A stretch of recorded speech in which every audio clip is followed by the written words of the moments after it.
শ্বাস-প্রশ্বাস বেল্টটির মেয়াদ শীঘ্রই শেষ হতে চলেছে। লিম্মুক্ত কালো কুকুর হতে বেছে নিন, অন্যথায় আপনি বিষাক্ত গ্যাস গ্রহণ করে তাৎক্ষণিকভাবে মারা যাবেন। আমার মনে একটি শীতল যান্ত্রিক কণ্ঠস্বর গর্জে উঠল। আমি হঠাৎ চোখ খুললাম। মাথার উপর নিয়ন সাইনগুলো খসে পড়ল। উড়ন্ত গাড়িগুলো আকাশচুম্বী ভবনগুলোর মধ্যে যাতায়াত করে। এটা আমার জগৎ নয়, এটি অত্যন্ত উন্নত প্রযুক্তির একটি বিশ্ব। আমি উত্তেজিত হওয়ারও সময় পাইনি। হঠাৎ আমার রেটিনা রক্তলাল সংখ্যার একটি সারি ভেসে উঠল। 3000 এর সাথে জন্ম। Basic belt 1000। শ্বাস-প্রশ্বাস বেল্ট 1000। শীঘ্রই বিলম্বিত হতে চলেছে। সতর্কীকরণ, নাসিকা বায়ু পরিশোধন ব্যবস্থার কাউন্টডাউন শুরু হয়েছে। 302928। আমার রেটিনার উপর লাল কাউন্টডাউনটা পাগলের মতো লাফাতে শুরু করল। আমি মরিয়া হয়ে জানতে চাইছিলাম কি ঘটেছিল। হঠাৎ আমার মনে পড়ল যে আমি এইমাত্র একটি প্রাচীন তারার আংটি তুলে নিয়েছি। মাসেরাটি ধার করুন। সবকিছু অন্ধকার হয়ে গেল। তাদেরকে এই অভিশপ্ত জায়গায় ফেলে দেওয়া হয়েছিল। এই অভিশপ্ত জায়গাটা শ্বাস নেওয়ার জন্য টাকা নেয়। ঠিক যখন আমি হতাশায় নিমজ্জিত ছিলাম, আমার মনে একটি স্পষ্ট শীতল কণ্ঠস্বর প্রতিধ্বনিত হল। আমি জিয়াও স্টার্লিংয়ের একজন সহকারী। এটাই সাইবার জগৎ। আপনার বর্তমান পরিচয় হলো একটি ফ্যাক্টরি অ্যান্ড্রয়েড। ফ্যাক্টরি সেটিংস বিশাল লিনে জর্জরিত। আপনি লিনমুক্ত একজন দুর্ভাগা হওয়ার পথ বেছে নিতে পারেন। আপনার শ্বাস-প্রশ্বাসের ব্যাগটির মেয়াদ শেষ হতে চলেছে। একবার আপনি লিন পরিশোধ করতে না পারলে, এরপর নাকের বায়ু পরিশোধন ব্যবস্থাটি বন্ধ হয়ে যাবে। সরাসরি বিষাক্ত গ্যাস শ্বাস গ্রহণের ফলে আকস্মিক মৃত্যু হতে পারে। কালো কুকুর হও, এর চেয়ে হঠাৎ মরে যাওয়াই ভালো। আমি দ্রুত আমার আসল স্মৃতিগুলো ফিরে পেলাম। তাহলে এটাই হলো ভবিষ্যৎ পৃথিবী। যদিও প্রযুক্তি অত্যন্ত উন্নত, কিন্তু পরিবেশ সম্পূর্ণরূপে ধ্বংস হয়ে গেছে। মাটি অনুর্বর। সবাই রাসায়নিকভাবে সংশ্লেষিত পুষ্টির ব্লক খাচ্ছিল। ভিটামিন রূপান্তর করার উপায়, কৃত্রিম প্রোটিন এবং অন্যান্য প্রাকৃতিক খাবার। ওটা একটা কিংবদন্তিসম খাবার, বিলাসবহুল সামগ্রী যা কেবল অতি ধনীরাই কিনতে পারে। শ্বাস-প্রশ্বাস বেল্টের জন্য কাউন্টডাউন এখনো চলছে। 2198। আমি কি এখানে বিষাক্ত গ্যাস টেনে মারা যাব? হতাশার এক মুহূর্তে আমি হঠাৎ মাসেরাটি। আমার আঙুলে অ্যান্টিক তারার আংটি। সবকিছু অন্ধকার হয়ে গেল। তাৎক্ষণিকভাবে ফেরত দেওয়া হয়েছে। লানসিনের শোবার ঘর। আমি হতবাক হয়ে গিয়েছিলাম। তাহলে এই তারার আংটিটি দুটি জগতের মধ্যে যাতায়াত করতে পারে। টেবিলের উপর সামান্য দাগযুক্ত আপেলটির দিকে তাকিয়ে সাইবার জগতে প্রাকৃতিক খাবারের অভাবের কথা আমার মনে না এসে পারল না। এই আপেলটি কি নতুন মুদ্রার বিনিময়ে বিক্রি করা যাবে? আমার লিন নিষ্পত্তি করতে? যাই হোক না কেন, চেষ্টা করে দেখুন। মাসেরটি নিউ রিটার্ন। আমি সাইবার জগতের কালোবাজারি কোণে ফিরে এলাম। এই পর্যায়ে শ্বাস-প্রশ্বাসের ব্যাগটির কাউন্টডাউন শেষ হতে মাত্র 10 মিনিট বাকি ছিল। আমি আমার টুপির কিনারাটা নিচু করে নামিয়ে দিলাম। ওই উজ্জ্বল লাল আপেলটি প্রদর্শন করুন। বেশিরভাগ পথচারী হতবাক হয়ে গিয়েছিল। হয়তো তারা তাদের সারা জীবন কাটিয়ে দেবে। আমি আগে কখনো এমন গোল স্বাভাবিক ফল দেখিনি। ঠিক যখন আমি ভাবছিলাম আমি মরে যাব, কালো পোশাক পরা এক রহস্যময়ী নারী আমার সামনে এসে দাঁড়ালেন। ইনি হলেন লিনচিং। তার কণ্ঠ কেঁপে উঠল, কিছুটা অবিশ্বাসের সাথে। লিনচিং, এই গ্রহে কি একই আপেল বলা হয়? আমি মনে মনে ভাবলাম এবং ইচ্ছাকৃতভাবে কর্কশ স্বরে কথা বললাম। একেবারে খাঁটি লিনচিং। কিন্তু আপনি কি এই দাম বহন করতে পারবেন? আমি ইয়ারেন গ্যাংয়ের একজন সদস্য। তুমি আমার সাথে টাকা নিয়ে কথা বলছো? মহিলাটি তাচ্ছিলের হাসি হাসল। 4-5 জন বলিষ্ঠ পুরুষ তৎক্ষণাৎ তাদেরকে ঘিরে ফেল। ওহ না, আমরা তো এক গ্যাং লিডারের সামনে পড়ে গেছি। আমি খুব সতর্ক ছিলাম। দাগযুক্ত পচা আপেলটি তুলে নাও। আমি এটা সরিয়ে রাখতে চাই। সেই মুহূর্তে আমি স্পষ্ট অনুভব করতে পারছিলাম মহিলাটির শ্বাস-প্রশ্বাস থেমে গেছে। বাহ, এর মানটা কি নিখুঁত। সে কাঁপতে কাঁপতে হাত বাড়িয়ে দিয়ে বলল, আমি এটা চেষ্টা করে দেখতে চাই। এটি আসল কিনা যাচাই করুন। আমি ছুরিটা তুলে তার জন্য একটা ভালো টুকরো কেটে দিতে প্রস্তুত হলাম। সে আতঙ্কে চিৎকার করে উঠল, থামো, তুমি কি করছো? আমি হতবাক হয়ে গেলাম। সে ছুরিটা ছিনিয়ে নিল। পরম নিষ্ঠার সাথে সে আপেলটির পচা জায়গাটা পরীক্ষা করল। আমি ফল থেকে প্রায় এক টুকরো চালের দানার মতো ছোট একটি টুকরো কেটে নিলাম। এটা তোমার মুখে রাখো। মাস্কের মাধ্যমে আমি এটা অনুভব করতে পারছি। তার তৃপ্তি যেন তার আত্মা উন্নত হয়েছে। মিষ্টি এবং সতেজ অভিব্যক্তি। অপরূপ সুন্দরী মহিলাটি হঠাৎ মুখ তুলে তাকালেন। উদ্দীপ্ত দৃষ্টি। উচ্চ সমাজে এই ধরনের মূল্যবান পাখির মূল্য কমপক্ষে 1 লক্ষ নিউ ডলার বয়। আমি আপনাকে কালোবাজারে মাত্র 10,000 সিঙ্গাপুর ডলার দিতে পারব। 100,000 সিঙ্গাপুর ডলার মূল্যের। তারা আমাকে মাত্র 10,000 সিঙ্গাপুর ডলার দিয়েছিল। সে আসল দামের 10 ভাগের 1 ভাগে জোর করে বিক্রি করার চেষ্টা করছে। কিন্তু 10,000 সিঙ্গাপুর ডলার আমার জন্য অনেক বড় একটা অঙ্ক। রেটিনায় মাত্র 3 মিনিট বাকি থাকতে শ্বাস-প্রশ্বাসের ব্যান্ডটির দিকে তাকানো, কাউন্টডাউন এবং বেশ কয়েকজন বলিষ্ঠ পুরুষ। আমি সানন্দে রাজি হয়েছিলাম যে যদি আমরা কোনো চুক্তি করি তবে আমরা সেটাকে বন্ধুত্ব স্থাপন হিসেবেই বিবেচনা করব। আমি তোমার বন্ধু হব। আমার নাম 010, কালো পোশাক পরা মহিলাটি। আমি ভেবেছিলাম সফল হতে অনেক ঝামেলা পোহাতে হবে। আমি এত সহজে রাজি হয়ে যাব আশা করিনি। ওরা শুধু আমার বন্ধু হতে চায়। 10,000 সিঙ্গাপুর ডলার পাওয়া গেছে। রেটিনায় লাফিয়ে ওঠা সংখ্যাগুলোর দিকে তাকানো। আমি হাসলাম। সাইবার জগতে একটি পচা আপেল একটি জীবন বাঁচিয়েছিল। এছাড়াও বিপুল পরিমাণ সিঙ্গাপুর ডলার তহবিল রয়েছে। যেহেতু তারা পৃথিবী থেকে গহনা আনতে পারে, আমি কি এখান থেকে কিছু সাথে নিয়ে যেতে পারি? আমি একটা সস্তা ভাড়া করা ঘরে লুকিয়েছিলাম। ইন্টারনেটে সংযোগ স্থাপন। বাহ, অ্যান্টিগ্র্যাভিটি ইঞ্জিন, ক্ষুদ্রাকৃতির নিউক্লিয়ার ফিউশন। এত উন্নত প্রযুক্তি। ব্লু স্টার ফিরিয়ে নিলে কি তাৎক্ষণিক সম্পদ ও সাফল্য আসবে না? কিন্তু অত্যাধুনিক প্রযুক্তি পৃথিবী বর্তমানে ব্যবহারযোগ্য নয়। শুধুমাত্র খেলনা হিসেবে ব্যবহার করা যাবে। আমাদের এমন একটি খুঁজে বের করতে হবে যা উন্নত। এটি এমন কিছু হতে হবে যা পৃথিবীর বর্তমান জাতীয় পরিস্থিতির সাথে সামঞ্জস্যপূর্ণ। আমি হাইড্রোজেন টার্বোপ্রপ ইঞ্জিনের উৎপাদন নীতিগুলো নিয়ে ঘাটাঘাটি করতে থাকলাম। 100 সিঙ্গাপুর ডলার মূল্যে বিরল হাইড্রোজেন টার্বোপ্রপ ইঞ্জিনের উপাদান। দাম 3,000 সিঙ্গাপুর ডলার। দেখা যাচ্ছে যে সাইবার জগতে হাইড্রোজেন জ্বালানি অনেক আগেই বিলুপ্ত হয়ে গেছে। হাইড্রোজেন চালিত টার্বোপ্রপ ইঞ্জিন, এটি এমন একটি পণ্য যা অনেক দিন ধরেই অপ্রচলিত। ব্লু স্টার এখনও ইঞ্জিনের তাপীয় দক্ষতা নিয়ে কাজ করছে। আপনি কি কোনো প্রতিবন্ধকতার কারণে আটকে পড়ার বিষয়ে চিন্তিত? নতুন শক্তির টার্বোপ্রপ ইঞ্জিন পৃথিবীতে এসে গেছে। এটা কি বিজ্ঞানী সম্প্রদায়কে হতবাক করবে না? এই তো, অর্ডার সম্পন্ন হয়েছে। পরবর্তী সেকেন্ডে পরিশোধ করুন। আমার মাথার পেছনে জ্বালা পোড়া। নিউরাল ইন্টারফেসের মাধ্যমে বিপুল পরিমাণ ডেটা প্রবাহিত হয়। সরাসরি মস্তিষ্কে ইনজেকশন দেওয়া হয়। মূলত অস্পষ্ট এবং কঠিন যান্ত্রিক অঙ্কন। এই মুহূর্তে ব্যাপারটা আমার মাথায় ঠিক টিভি দেখার মতোই পরিষ্কার। দেখা গেল যে এখানে ইতিমধ্যেই ওয়্যারলেস ব্রেইন কম্পিউটার ইন্টারফেস বাস্তবায়ন করা হয়েছিল। জ্ঞান সরাসরি হতে পারে। মস্তিষ্কে ডাউনলোড করা হয়েছে। 10 মিনিট পরে দরজার ঘণ্টা বেজে উঠল। ইঞ্জিনটিও এসে গেছে। দরজার কাছে একটি ধাতব ব্রিফকেস দেখা গেল। এর মধ্যে এই পৃথিবীতে সেই যন্ত্রটি রয়েছে। হাইড্রোজেন চালিত টার্বোপ্রপ ইঞ্জিনগুলোকে বাতিল ধাতু হিসেবে বিবেচনা করা হয়। মার্থার আংটি। সবকিছু অন্ধকার হয়ে গেল। যখন আমি আবার চোখ খুললাম তখন আমি পৃথিবীতে আমার শোবার ঘরে ফিরে এসেছিলাম। সে আপাত দৃষ্টিতে পুরনো যন্ত্রটি হাতে শক্ত করে আঁকড়ে ধরল। একটি ভবিষ্যৎমুখী হাইড্রোজেন টার্বোপ্রপ ইঞ্জিন। কিন্তু ইঞ্জিনের দিকে তাকালে আমি এক উভয় পড়েছি। এমন উন্নত একটি শিশু, তবে এর মধ্যে সংকট মোকাবিলা করার বিষয়টিও রয়েছে। আমরা কিভাবে মানুষকে এর গুরুত্ব উপলব্ধি করাতে পারি, আর সেটাকে টাকায় পরিণত করা। সেনের, তুমি ঘরে কি করছো? আমি আগামীকাল একটি মক কলেজ ভর্তি পরীক্ষা দেব। দরজার বাইরে থেকে আমার মা ঝাং কুইপিংয়ের জোরালো কণ্ঠস্বর ভেসে এল। ভয়ে আমার হাত কাঁপছিল। তাড়াতাড়ি ইঞ্জিনটা আলমারিতে ঢুকিয়ে দাও। মা, আমি শব্দভাণ্ডার মুখস্থ করছি। আমি আমার মায়ের সাথে কথা বলছিলাম যখন। একদিকে আমি মনে করি এটা ঠিক। আগামীকাল আমাদের একটি মক পরীক্ষা আছে। তাড়াতাড়ি পর্যালোচনা করুন। আমি আমার ইংরেজি বইটা হাতে তুলে নিয়ে দ্রুত শব্দভাণ্ডার মুখস্থ করতে শুরু করলাম। হঠাৎ আমি আশ্চর্যজনক একটা জিনিস আবিষ্কার করলাম। আমি যে শব্দগুলো মুখস্থ করেছিলাম সেগুলো যেন আমার মস্তিষ্কে ডাউনলোড হয়ে যাচ্ছিল। ফটোগ্রাফিক স্মৃতিশক্তির অধিকারী একজন ব্যক্তি হয়ে উঠলেন। আমি দ্রুত আমার উচ্চ বিদ্যালয়ের ইংরেজি পর্যালোচনা করলাম। দেখা যাক এটা আগামীকালের পরীক্ষায় সাহায্য করে কিনা। পরীক্ষা কক্ষে ইংরেজি পরীক্ষার প্রশ্নপত্র বিতরণ করা হয়েছিল। প্রশ্নটির দিকে তাকিয়ে গতকাল যা পর্যালোচনা করেছিলাম তার সবকিছুতেই আমি দক্ষতা অর্জন করেছি। এটা প্রায় নিখুঁত। অবিশ্বাস্য। আমি বরাবরই একজন বাজে ছাত্র ছিলাম, আর হঠাৎ করেই আমি নিখুঁত নম্বর পেয়ে গেলাম। প্রশ্ন ও উত্তরগুলো আগে থেকে জানা ছিল বলে গণ্য করা হয়নি। আমাকেও প্রতারণা হিসেবে গণ্য করা হবে। এর চেয়ে বরং আমি আগের মতোই বাজে গ্রেড পেতে চাই। মক পরীক্ষা শেষ হয়েছে। মোট স্কোর 450 পয়েন্ট। আমার হোমরুম শিক্ষক ডেংচি আমাকে অফিসে ডেকেছিলেন। লুশেং, তোমার পরীক্ষার ফল পুরো ক্লাসের মান নিচে নামিয়ে দিচ্ছে। আগামীকাল স্কুলব্যাপী সমাবেশ। তোমাকে মঞ্চে উঠে আত্মসমালোচনা করতে হবে। আমাকে পুরোপুরি অসহায় দেখাচ্ছিল। পরের দিন স্কুল কর্তৃপক্ষ পরীক্ষার সারসংক্ষেপ নিয়ে একটি সভা করেছিল। প্রতিটি ক্লাস থেকে একজন করে ভালো শিক্ষার্থীকে তাদের অভিজ্ঞতা ভাগ করে নেওয়ার জন্য পাঠানো উচিত। একজন কেরানিকে আত্মসমালোচনা লিখতে পাঠান। আমাদের ক্লাস ধারাবাহিকভাবে প্রথম স্থান অধিকার করে আসছে। পাং জিলং তার অভিজ্ঞতা ভাগ করে নেন। আমি একটি আত্মসমালোচনা লিখি। তবে আমি মনে করি পর্যালোচনার এই সুযোগটি একটি ভূমিকা হিসেবে কাজ করবে। ভবিষ্যতে ভালো ফলাফল অর্জন করুন। সবকিছু স্বাভাবিকভাবেই ঠিকঠাক হয়ে গেল। আমার আত্মসমালোচনাপত্র, যদিও আমি লুশেং একজন দুর্বল ছাত্র, কিন্তু আমি অবশ্যই আরও বেশি করে চেষ্টা করব। পরের পরীক্ষায় আমি অবশ্যই পুরো স্কুলে প্রথম হব। জাতীয় কলেজ প্রবেশিকা পরীক্ষায় প্রথম। দর্শকরা হো হো করে হেসে উঠল। বিশেষ করে পাং জিলং। সে এমনকি গদ্যত্বের সাথে হেসে বলল যে, লুশেং, তুমি একটি সুন্দর দিবাস্বপ্ন দেখছো। আমার 1 নম্বর স্থানটি কেউ কখনো কেড়ে নিতে পারবে না। শ্রেণী শিক্ষিকা ডেংচি লুশেংকে দেখে না হেসে পারলেন না।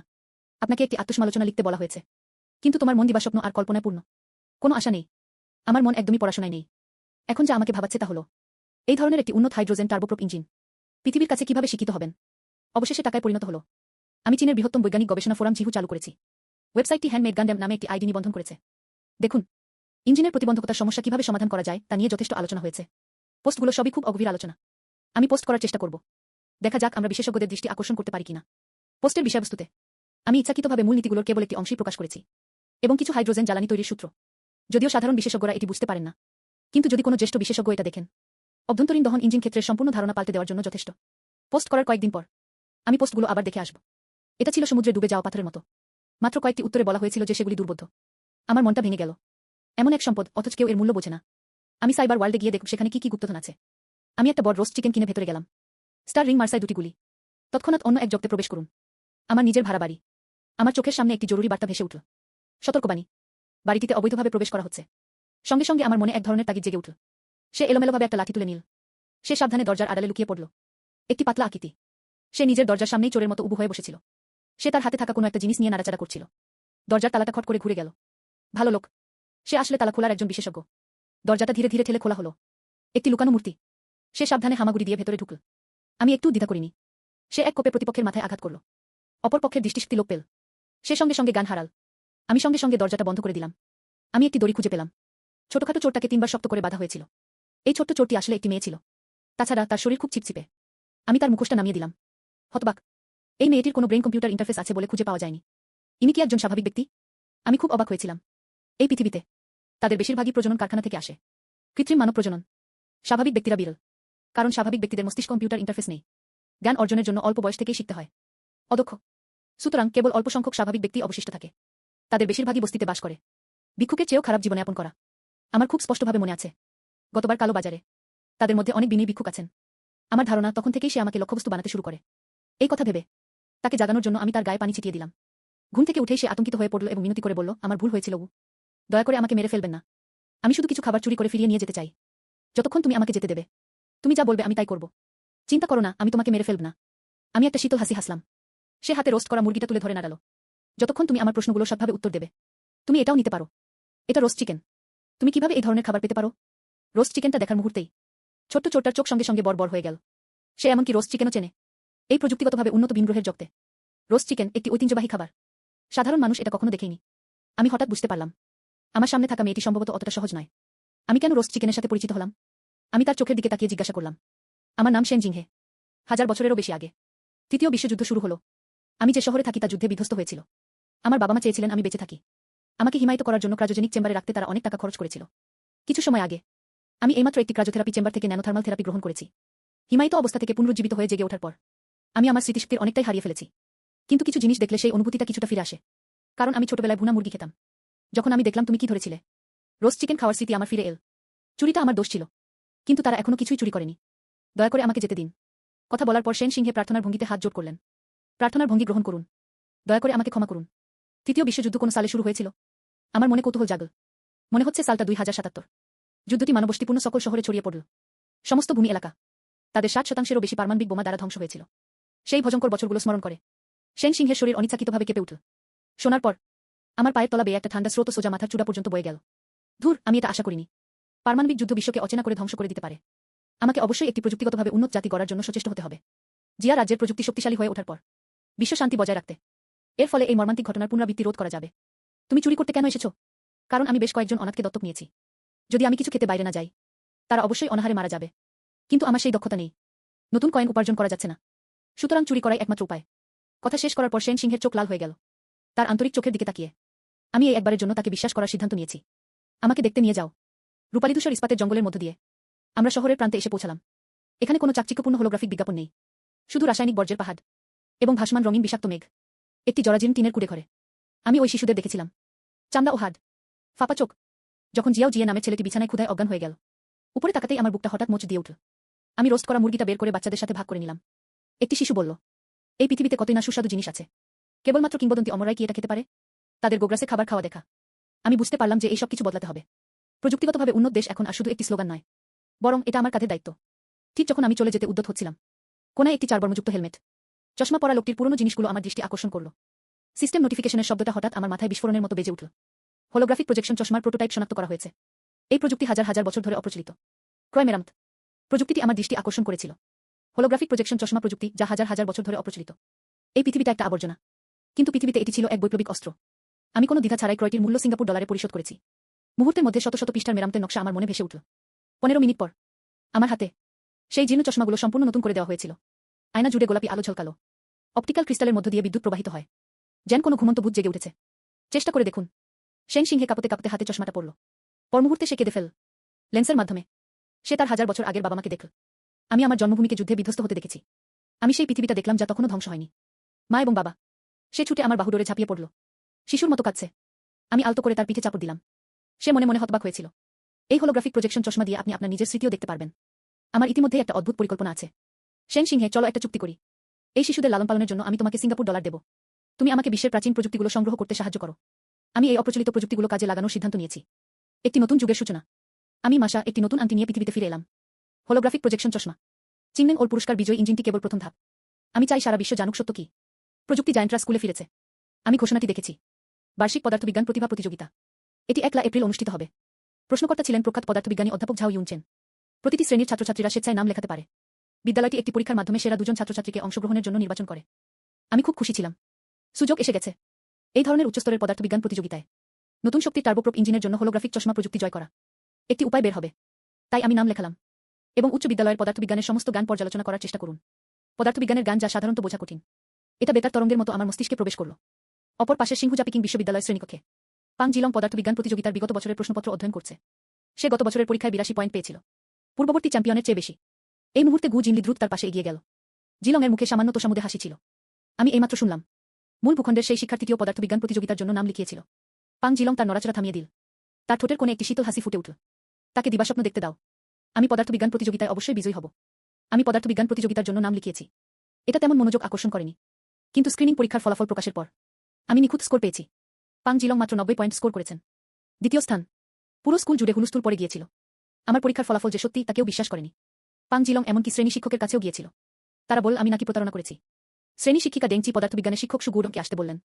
প্রতারণা করা কি সম্ভব? জু গুডং বললেন প্রতারণা। এটা অসম্ভব যে আমি ব্যক্তিগতভাবে এই প্রশ্নটি তৈরি করেছি। এমনকি যদি তুমি বইটি খোলো। এমনকি একজন সাধারণ পরীক্ষার্থীর পক্ষেও এত অল্প সময়ে পূর্ণ নম্বর পাওয়া কঠিন হবে। পরিচালক ডেং আমাকে জিজ্ঞেস করলেন আমি কিভাবে হঠাৎ এত সক্ষম হয়ে উঠলাম, নিখুঁত স্কোর পেতে পারে। আমি শুধু বললাম এমন ভাব করো যেন আমি আন্দাজ করছিলাম গু। আসলে স্কুলের সবাই ভেবেছিল আমি শুধু আন্দাজ করছিলাম। এটা নিছকি একটা আকস্মিক ঘটনা ছিল। আমি এক বাজে ছাত্র, একটা সুযোগ নষ্ট করেছি। মূল প্রতিযোগিতায় চ্যাম্পিয়নশিপ জেতার আশা এখনো টিকে আছে। পাং জিলং। একই সময়ে একটি টিভি সাক্ষাৎকার দ্রুত অনলাইনে ভাইরাল হয়ে যায়। অধ্যাপক ঝাওয়ের জাতীয় পদার্থবিজ্ঞান প্রতিযোগিতা। আপনি কি নিজে প্রশ্নগুলো তৈরি করবেন? যার সাক্ষাৎকার নেওয়া হচ্ছিল তিনি হলেন ঝাও ইউনচেং, ইন্ডাস্ট্রির কথিত শয়তানি প্রশ্নকর্তা। সে হেসে সম্মতিসূচক মাথা নাড়ল। এটা আমি তৈরি করেছিলাম। প্রতিবেদক বলে উঠলেন যে প্রশ্নগুলো আবারও অত্যন্ত কঠিন মনে হচ্ছে। পূর্ববর্তী সেশনের সর্বোচ্চ স্কোর ছিল মাত্র 80 পয়েন্ট। আপনি কি এবার অসুবিধা কমিয়ে দেবেন? ঝাও ইউনচেন হালকা হেসে বললেন এ বছরের চ্যালেঞ্জটা আরও বড়। আমি আশা করি সর্বোচ্চ স্কোর 70 পয়েন্টের বেশি হবে না। কিন্তু আমি শেষ প্রশ্নটাতে ছিলাম। অনেক প্রতিভাবানের জন্য একটি বিশাল চমক প্রস্তুত করা হয়েছিল। এই সাক্ষাৎকারটি প্রকাশ করা হয়েছিল। সঙ্গে সঙ্গে ইন্টারনেটে ঝড় উঠল। দূর, আবার ঝাও লামুই প্রশ্ন তুলছে। প্রশ্নগুলো গত বছরের চেয়েও কঠিন ছিল। সেরা ছাত্রছাত্রীরা হতাশ হবে। পরীক্ষার দিন বাসটি বিজ্ঞান জাদুঘরে অবস্থিত পদার্থবিজ্ঞান প্রতিযোগিতাস্থলে এসে পৌঁছালো। পাং জিলং আমার পাশে হেঁটে এল। মুখে তাচ্ছিলের হাসি নিয়ে শুধু অপেক্ষা করো। এবারের তত্ত্বাবধানের মাত্রা ছিল সর্বোচ্চ। আবার কোনো অসৎ কৌশলে বেশি স্কোর করার কথা ভেবো না। আমি শুধু হাসলাম। আমি আমার সময় নষ্ট করতে চাই না।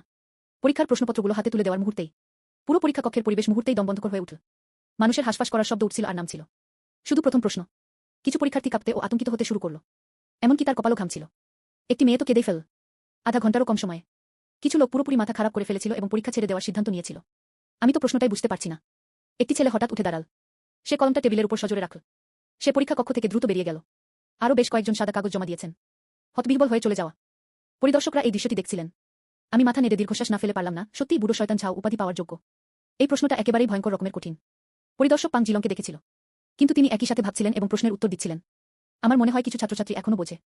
আরেকজন শিক্ষক হঠাৎ বিস্ময়ে বলে উঠলেন কি? সে কোনায় থাকা আমার দিকে ইশারা করল। আমি চেয়ারে হেলান দিয়ে আরামে ও নিশ্চিন্তে বসেছিলাম। সে 2 সেকেন্ডের জন্য থামল এবং তারপর কলম হাতে নিল। এই প্রক্রিয়াটির পুনরাবৃত্তি করা হয়। এই ছাত্রটির কাছে বিষয়টি অনায়াস মনে হচ্ছে। শিক্ষক বললেন। আরেকজন শিক্ষিকা অবজ্ঞায় ঠোঁট বাঁকালেন। এটা অসুবিধা ছাড়া কিভাবে সম্ভব? মনে হচ্ছে তারা ব্যাপারটা না বুঝেই এলোমেলোভাবে কিছু একটা লিখে দিয়েছে। এখন আর কেউ আমার দিকে মনোযোগ দেয় না। ঝাও ইউনচেন পরীক্ষা হলের বাইরে 1 কাপ গরম চা হাতে ধরেছিলেন। সহকারীর প্রতিবেদন শোনা। অধ্যাপক ঝাও আধা ঘন্টারও কম সময় আগে পরীক্ষা শুরু করেছেন। 60%-এরও বেশি পরীক্ষার্থী ইতিমধ্যেই পরীক্ষাটি দেওয়া ছেড়ে দিয়েছেন। ঝাও ইউনচেন বিন্দুমাত্র অবাক হননি। পরিবর্তে সে হাসল। এটা কি আমার প্রত্যাশার চেয়ে ভালো? সে চায়ে চুমুক দিল। সে ধীরে ধীরে বলল, আমি যে প্রশ্নটি করেছিলাম এটা তথাকথিত প্রতিভাবানদের জন্য তৈরি করা হয়নি। আমার এমন মানুষ দরকার যারা গতানুগতিক ধারার বাইরে ভাবতে সাহস রাখে। পরীক্ষা কক্ষের ভেতরে আমার কলমের ডগাটা কাগজের উপর দিয়ে মসৃণভাবে এগিয়ে গেল। মসৃণ এবং দ্রুত। এই প্রশ্নগুলো অন্যদের জন্য দুঃস্বপ্নের মতো। আমার জন্য এটা মোটেও কঠিন ছিল না। যখন আমি শেষ পৃষ্ঠাটি উল্টালাম, গতিটা হঠাৎ থেমে গেল। শেষ প্রশ্ন। এটি একটি উন্মুক্ত বৈজ্ঞানিক গবেষণা অনুকল্প প্রশ্ন হিসেবে প্রমাণিত হল। প্রশ্নটিতে আপনাকে প্রদত্ত অসম্পূর্ণ তথ্য প্রয়োগ করতে হবে। একটি অনুমান করুন। 3D স্টেরিও ইমেজিং প্রযুক্তির সম্ভাব্যতা নিয়ে জল্পনা কল্পনা। হোলোগ্রাফিক প্রজেকশন চশমার পেছনের তত্ত্বটা কি ঠিক এটাই নয়? আমি মনে মনে খুশি হয়েছিলাম। আমরা এই বুড়ো শয়তান ঝাওকে একটা বড় উপহার দেওয়ার সিদ্ধান্ত নিয়েছি। আমি বিশ্বের পরিণত তত্ত্বগুলোকে পুরোপুরি অনুকরণ করিনি। এটা খুবই হতবাক করার মতো। আমি কেবল চালাচ্ছিলাম। হোলোগ্রাফিক চশমার যে মূল তত্ত্বটি আমি আয়ত্ত করেছি এটিকে কয়েকটি মূল পয়েন্টে ভাগ করুন। এই সমস্যার সমাধানে একীভূত করুন। সূত্র এবং প্রতিপাদনগুলি লাইন ধরে ধরে অভিজ্ঞত বহমান জলের মতো উপচে পড়ছে। অবশেষে আমিও উত্থাপন করলাম। হোলোগ্রাফিক প্রজেকশন চশমা। চিকিৎসা ক্ষেত্রে ব্যাপক প্রযোগ সম্ভাবনা সহ একটি ধারণা। 1 ঘন্টা পরে ঘন্টা বেজে উঠল, যা পরীক্ষার সমাপ্তি ঘোষণা করল। আমি ধীর পায়ে পরীক্ষা কক্ষ থেকে বেরিয়ে এলাম। পাং জিলং আমার স্বচ্ছন্দ ও চিন্তামুক্ত চেহারাটা দেখল। তার মুখটা বিষণ্ণ ছিল। শান্ত হন, আমি ভেবেছিলাম আপনি আগেই একটি সাদা কাগজ জমা দিয়েছিলেন। আমি আশা করিনি যে আমরা শেষ পর্যন্ত টিকে থাকতে পারব। আমি শুধু হাসলাম। মূল্যায়ন কেন্দ্রের একজন শিক্ষক বললেন, এখন পর্যন্ত সর্বোচ্চ স্কোরটি পেয়েছে পাং জিলংয়ের পেপার। 73 পয়েন্ট ইতিমধ্যেই জনাব ঝাওয়ের সর্বোচ্চ প্রত্যাশিত স্কোরকে ছাড়িয়ে গেছে। তবে কোনায় একজন শিক্ষক যিনি সবসময় খাতা দেখতে মগ্ন থাকতেন। সে হঠাৎ উঠে দাঁড়াল। তারা অবাক হয়ে বলে উঠল, ইনি নিশ্চয়ই একজন প্রতিভাবান। এই প্রশ্নপত্রের শুরুর দিকের সব প্রশ্নই সঠিক। অতিরিক্ত প্রশ্নগুলো ঘন করে লেখা হয়েছিল। আমি বুঝতে পারছি না। চলুন দেখে নেওয়া যাক। সঙ্গে সঙ্গে ভিড় জমে গেল। চলমান। এটি এমন সব প্রতীক ও সূত্রে পূর্ণ ছিল যা তারা আগে কখনো দেখেনি। এটি কি কোয়ান্টাম বলবিদ্যায় একটি ম্যাট্রিক্স উপস্থাপনা? এটা কি সুপারস্ট্রিং তত্ত্ব? তারা জল্পনা ও আলোচনা করল। অবশেষে প্রধান শিক্ষক সিদ্ধান্তটি নিলেন। চলুন অধ্যাপক ঝাও ইউনচেনকে ব্যক্তিগতভাবে এটি পর্যালোচনা করতে বলি। ঝাও ইউনচেন ছুটে গেল। সে ঠান্ডা গলায় নাক দিয়ে শব্দ করল, তার মুখে ছিল চরম অসম্মান। ওই নথিটি নিন এবং এই শিক্ষকদের দিন। তথাকথিত পরীক্ষার প্রশ্নপত্র যা বোঝা যায় না। প্রথমে সে দেখল যে সে আগের সব প্রশ্নের উত্তর সঠিকভাবে দিয়েছে। যদিও কিছুটা অবাক, কিন্তু এতে আতঙ্কিত হওয়ার কোনো কারণ নেই, তাই না? তবে দৃষ্টি নিচের দিকে নামতেই যখন আপনি বোনাস প্রশ্নটি দেখবেন, তার মুখের ভাব ক্রমশ কঠিন হয়ে উঠল। তার কপালে ঘামের একটি পাতলা স্তর দেখা দিল। সে আরও ধীরে ধীরে দেখতে লাগল। যত দেখছি ততই আতঙ্কিত হচ্ছি। তিনি তার সারা জীবনের গানকে কাজে লাগিয়েছিলেন। আমি এখনো প্রশ্নকর্তার চিন্তাধারার সাথে তাল মেলাতে পারছি না। ঝাও ইউনচেন মাঝে মাঝে মাথা চুলকাচ্ছিল। কখনো কখনো উন্মত্ত গণনা। মাঝে মাঝে তিনি দীর্ঘ সময় ধরে ধ্যানে মগ্ন হয়ে যেতেন। পরিদর্শকরা হতবাক হয়ে একে অপরের দিকে তাকালেন। আমি নিঃশ্বাস নিতে সাহস পাচ্ছিলাম না। এটি 3 স্টেরিওস্কোপিক ইমেজিং প্রযুক্তি সম্পর্কিত একটি অনুমান। উন্মুক্ত প্রস্তাবনা। তার জন্য প্রস্তুত করা তুরুপের তাস। তার মতে কেউই এর উত্তর দিতে পারল না। হোলোগ্রাফিক প্রক্ষেপণ। তাকাতেই তার চোখ দুটো বড় বড় হয়ে গেল। শেষ পর্যন্ত তিনি পুরোপুরি হতবাক হয়ে গেলেন। যৌক্তিক, সুনির্দিষ্ট ব্যুৎপত্তি, অত্যন্ত সম্ভাবনামা। এটা কি সম্ভব? সে জেদ ধরে সূত্রটি পুনরায় প্রতিপাদন করল। ফলাফল একই ছিল। এটা শুধু একটা অনুমান নয়, এটি বাস্তবিকভাবে সম্ভব। হোলোগ্রাফিক প্রজেকশন প্রযুক্তি সমাধানটি অকার্যকর। উত্তেজনার মাঝে হঠাৎ তার কিছু একটা মনে পড়ল। এই পরীক্ষার প্রশ্নপত্র। এটি একটি অতি গোপনীয় বৈজ্ঞানিক গবেষণা প্রকল্প। সে তার পেছনের পরিদর্শকের দিকে তাকালো। আপনারা সবাই এই পরীক্ষার প্রশ্নপত্রটি দেখেছেন? হ্যাঁ, সবাই এটা ছড়াচ্ছে। আমি এটা একবার দেখেছিলাম। বৃদ্ধ ওয়াং উত্তর দিলেন। ঝাও ইউনচেং অসহায়ভাবে মাথা নাড়লেন। তারা সবাই আলোচনার জন্য জাতীয় নিরাপত্তা ব্যুরোতে যাচ্ছেন। সে লাল কলমটা তুলে নিল। স্কোর কলামে একটি প্রতীক গাঁট করে আঁকা হয়েছিল। অধ্যাপক ঝাও উকিয়ং, আপনি কি বোঝাতে চাইছেন? বৃদ্ধ ওয়াং জিজ্ঞাসা করলেন। এই মুহূর্তে ঝাও ইউনচেনের চোখ প্রশংসায় পূর্ণ ছিল। 100 পয়েন্টের বেশি। কিন্তু এর চেয়ে কতটা বেশি তা আমি জানি না। তাই আমি গণনা করে দেখলাম যে এটি অসীম। এই পরীক্ষার প্রশ্নপত্রটি এখন একটি অতি গোপনীয় নথি। আমরা এখন নিরাপত্তা প্রশিক্ষণের জন্য জাতীয় নিরাপত্তা ব্যুরোতে যাচ্ছি। এবং একটি আজীবন গোপনীয়তা চুক্তিতে স্বাক্ষর করুন। খাতা দেখার ঘরটা ছিল একেবারে নিস্তব্ধ। সকল শিক্ষক হতবাক হয়ে গিয়েছিলেন। তারা শুধু খাতা দেখার কাজে অংশগ্রহণ করতেন। তারা আসলে রাষ্ট্রীয় গোপনীয়তার মতো গুরুতর একটি বিষয়ে জড়িয়ে পড়েছিল। পদার্থবিজ্ঞান প্রতিযোগিতার ফলাফল ঘোষণার বুলেটিন বোর্ডটিতে আগে থেকেই প্রচণ্ড ভিড় ছিল। আলোচনা ও বিস্ময়সূচক ধ্বনি উঠছিল আর নামছিল। কেউ কেউ বলেন 73 পয়েন্ট। পাং জিলমো, চমৎকার, তাই না? এটি শিক্ষক ঝাওয়ের সর্বোচ্চ প্রত্যাশিত স্কোরকেও ছাড়িয়ে গেছে। এই প্রশংসাগুলো পাং জিলমের কানে ভেসে এল। তার অভিব্যক্তি ছিল উদ্ধত। শীর্ষে পৌঁছানোর অতুলনীয় গৌরব আমি উপলব্ধি করতে পারিনি। কিন্তু 73 পয়েন্ট আপনাকে কেবল দ্বিতীয় স্থানে রাখে। আরেকজন বলল। পাং জিলং ভিড় ঠেলে দ্রুত উকি দিতে গেল। পাং জিলং তার মস্তিষ্কে হঠাৎ একটি গর্জন অনুভব করল। দ্বিতীয় স্থান বলতে আসলে কি বোঝায়? তার হাসি তৎক্ষণাৎ জমে গেল। লাল কাগজের উপর কালো কালিতে স্পষ্ট করে লেখা ছিল। প্রথম স্থান লুশেং, অফুরন্ত সাফল্য। দ্বিতীয় স্থান পাং জিলং, স্কোর 73। পাং জিলং অনুভব করলেন এক অবর্ণনীয় অপমান ও ক্রোধের অনুভূতি। সোজা মাথার উপরে ব্যথা ও দুর্ভাগ্য একে অপরের সাথে জড়িয়ে আছে। নিয়ন্ত্রণের বাইরে চিৎকার করা। লুশেং কি 8 পয়েন্টের স্কোরটি ভুল লিখেছিল? এখনো কোনো ফলাফল আসেনি? এটা কম কেন? এটা নিঃসন্দেহে একটি সন্দেহজনক কার্যকলাপ। আমি মামলার নথিটি পর্যালোচনার অনুরোধ করছি। দেখা যাক লুশেং একটি সাদা কাগজ জমা দিয়েছে কিনা। সে দাঁতে দাঁত চেপে ধরল। সে আগে সোজা অফিসের দিকে ছুটে যাওয়ার প্রস্তুতি নিল। এই মুহূর্তে বিটটা আপনা আপনি পথ করে দিল। ঝাও ইউনচেন কয়েকজন তত্ত্বাবধায়ককে সঙ্গে নিয়ে এগিয়ে এলেন। তিনি শান্তভাবে বললেন যে র্যাঙ্কিংটি সঠিক ছিল। মূল ভূখণ্ডের শিক্ষার্থীদের পরীক্ষার প্রশ্নপত্র রাষ্ট্রীয় গোপনীয় বিষয়। কেউ তদন্ত করতে পারে না। পাং জিলং অবিশ্বাসের দৃষ্টিতে ঝাও ইউনচেনের দিকে তাকাল। রাষ্ট্রীয় গোপনীয়তা। একটি পরীক্ষার প্রশ্নপত্রকে রাষ্ট্রীয় গোপনীয় বলে দাবি করা হয়েছিল। এই ধরনের অসৎ কার্যকলাপের জন্য এর চেয়ে ভালো অজুহাত আর কি হতে পারে? ঝাও ইউনচেনের পেছনের তত্ত্বাবধায়করা, তাদের সবার মুখেই অত্যন্ত অদ্ভুত অভিব্যক্তি ছিল। ওই উত্তরপত্রটার সাথে তুলনা করে এটা নিয়ে ভাবছি। 73 পয়েন্ট পাওয়া এই গবেষণাপত্রটি অত্যন্ত খারাপ। তুমি এখানে এখনো কি নিয়ে চিৎকার করছো? ঝাও ইউনচেন এতটাই অলস ছিল যে সে প্রায় নিয়ন্ত্রণের বাইরে চলে যাওয়া পাং জিলংয়ের দিকে আর মনোযোগ দিতে চায়নি। সে অবজ্ঞার ভঙ্গিতে হাত নাড়ল। অনুগ্রহ করে প্রাকৃতিক নির্বাচন ধারণাটি ব্যাখ্যা করুন। যোগ্যতমের টিকে থাকা। পাং জিলং সহ উপস্থিত সকল ছাত্রছাত্রী, তারা সবাই হতবাক হয়ে গিয়েছিল। জ্ঞানদীপ্তির একটি সোনালী তালিকা সত্যি আছে। কথিত আছে যে ঝাও লামো অনেক আগে এক খণ্ড খাঁটি সোনা প্রস্তুত করে রেখেছিলেন। উজিনের সোনালী তালিকা। শুধুমাত্র যখন একজন অতুলনীয় প্রতিভার আবির্ভাব ঘটে, এরপর ঝাও লামো তাকে পৃথিবীতে আবির্ভূত হতে বলবেন। ওরা আজকে এটা বের করেছে। এটা কি সত্যি সত্যি? এক প্রতিভার জন্ম হয়েছে। 2 জন কর্মীকে দেখা গেছে লাল কাপড়ে ঢাকা একটি বড় ছবির ফ্রেম বহন করছে। সে ধীরে ধীরে হেঁটে এল। ঝাও ইউনচেন নিজে এগিয়ে এসে লাল কাপড়টি তুলে ধরলেন। সম্পূর্ণ মেহগনি কাঠের তৈরি একটি চাদর। এর চারপাশ খাঁটি সোনা দিয়ে খচিত। সোনার বার সম্বলিত একটি ফলক দৃষ্টিগোচর হয়। পদার্থবিজ্ঞান প্রতিযোগিতায় সর্বোচ্চ নম্বরপ্রাপ্ত লুশেং উল্লেখযোগ্য ফলাফল অর্জন করেছেন। পুরো জায়গাটা ছিল একেবারে নিস্তব্ধ। সঙ্গে সঙ্গে আতঙ্কের গর্জন ফেটে পড়ল এবং তুমুল করতালি। পাং জিলং সোনালী তালিকাটির দিকে একদৃষ্টে তাকিয়ে রইল। আমার মাথাটা একেবারে ফাঁকা হয়ে গেল। বিস্ময়, রাগ ও অবিশ্বাস একসঙ্গে মিশে গেল। এতে সে প্রায় ফেটেই পড়েছিল। ঝাও ইউনচেন ঘোষণা করেছেন যে মূল ভূখণ্ডের শিক্ষার্থীদের তালিকাটি গ্রহণ করার জন্য এগিয়ে আসতে হবে। সে এই দানবীয় প্রতিভাধরের সাথে দেখা করার জন্য ব্যাকুল ছিল। দেখুন তো এর 3টি মাথা ও 6টি হাত আছে কিনা। শান্তভাবে এগিয়ে যান। তিনি কোনো রকম উত্তেজনা ছাড়াই সফল প্রার্থীদের তালিকাটি গ্রহণ করলেন। জনতার হতবাক দৃষ্টির মাঝে সে এমন কিছু করেছিল যা সবাইকে বাকরুদ্ধ করে দিয়েছিল। আমি কেবল বাইরের ফ্রেমটি সরিয়ে দিয়েছি। চারদিক থেকে সোনার বারগুলো সরিয়ে ফেলা হয়েছিল। সাইনবোর্ডটা ফেলে দেওয়া হয়েছিল। আমি সোনার বারটি হাতে ধরে ওজন করলাম।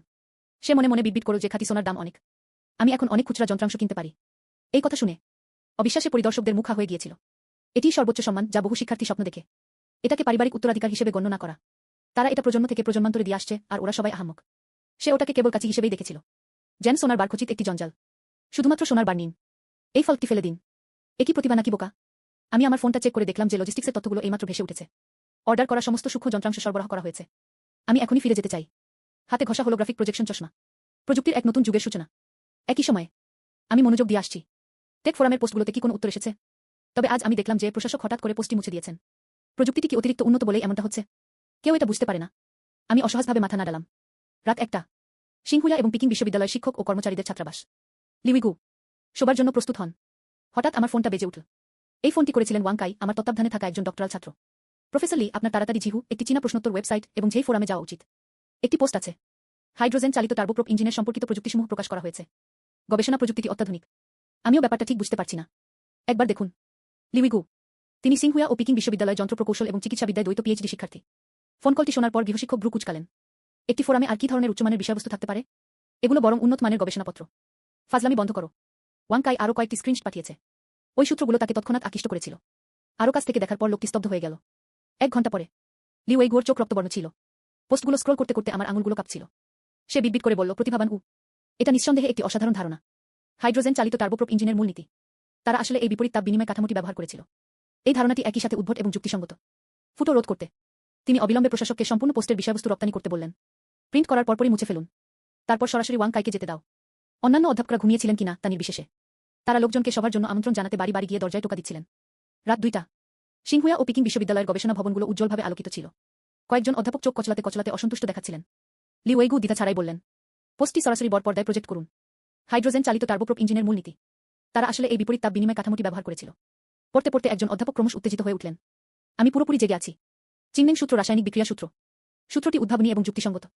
তবে পোস্টটিতে প্রতিক্রিয়ার সবচেয়ে গুরুত্বপূর্ণ অংশটির উপর আলোকপাত করা হয়েছিল। হঠাৎ থেমে গেল। অধ্যাপকেরা কেবল অসহায়ভাবে তাকিয়ে রইলেন। লি ওয়েগু স্ক্রিনের নিচের দিকে থাকা লেখাটি শেষ লাইনের দিকে ইশারা করল। গবেষণার ফলে হাইড্রোজেন চালিত টার্বোপ্রপ ইঞ্জিন প্রযুক্তি উদ্ভাবিত হয়েছে। তাদের কি সিংহুয়া এবং পিকিং বিশ্ববিদ্যালয়ের মতো শীর্ষস্থানীয় বিশ্ববিদ্যালয়গুলিতে বিশেষ ভর্তির সুযোগ দেওয়া যেতে পারে? একজন অধ্যাপক টেবিলে সজোরে মুঠি মেরে উঠে দাঁড়ালেন। আমাদের অবশ্যই সিংহুয়া এবং পিকিং বিশ্ববিদ্যালয় থেকে এই ধরনের প্রতিভা নিয়োগ করতে হবে। অন্যান্য স্কুলগুলোকে আগে সেখানে পৌঁছাতে দিও না। লি ওয়েগু তাৎক্ষণিকভাবে সিদ্ধান্তটি নিয়েছিলেন। অনুগ্রহ করে ওয়াং কাইকে দিয়ে এটি অবিলম্বে অনুমোদন করিয়ে নিন। আইপি অ্যাড্রেস গোপনে পোস্টারটি খুঁজছে। অন্যান্য স্কুলগুলো যেন না জানে। বিদেশি স্কুলগুলো যেন এ ব্যাপারে জানতে না পারে। ঠিক তখনই ওয়াং কাই আতঙ্কিত হয়ে ভেতরে ছুটে গেল। চীনা বিজ্ঞান একাডেমির শিক্ষাবিদ অধ্যাপক চেন কিউহে এসে পৌঁছেছেন। চেন কিউহে এখানে কি করছে? লি ওয়েগুয়োর মুখের ভাব বদলে গেল। তাড়াতাড়ি নথিগুলো সরিয়ে রাখুন। ওই বুড়ো শিয়ালটাকে এটা দেখতে দিও না। চেন কিউহে প্রবেশ করা মাত্র হেসে বলল, বুড়ো লিগ। আমি ঠিক পাশ দিয়ে যাচ্ছিলাম। এত রাতেও বাতিগুলো জ্বলছে। তারা কি আকর্ষণীয় বিষয় নিয়ে আলোচনা করছে? লি ওয়েগু শীতলভাবে হেসে দায়সারা গোছের জবাব দিল। চেন কিউহে তার উদ্বিগ্ন অভিব্যক্তি লক্ষ্য করলেন। কিছু একটা ভুল হয়েছে। ওই বুড়ো বদমাসটা সবসময় আমার দোষ ধরে আর আমাকে বুড়ো শিয়াল বলে ডাকে। আজ এত শান্ত, অথচ আমার কেমন যেন অস্বস্তি লাগছে কেন? তার চোখ ঘুরে গেল। হঠাৎ একজন অধ্যাপকের নিতম্বের নিচ থেকে নথিগুলো টেনে বের করা হলো। তুমি কি করছো? লি ওয়েগু গর্জে উঠল। চেন কিউহে প্রথম পৃষ্ঠাটি খুললেন। সঙ্গে সঙ্গে তার চোখ বিস্ফারিত হয়ে গেল। ভালো, দেখা যাচ্ছে এটাই চিংমেং টার্বোপ্রপ ইঞ্জিনের মূলনীতি।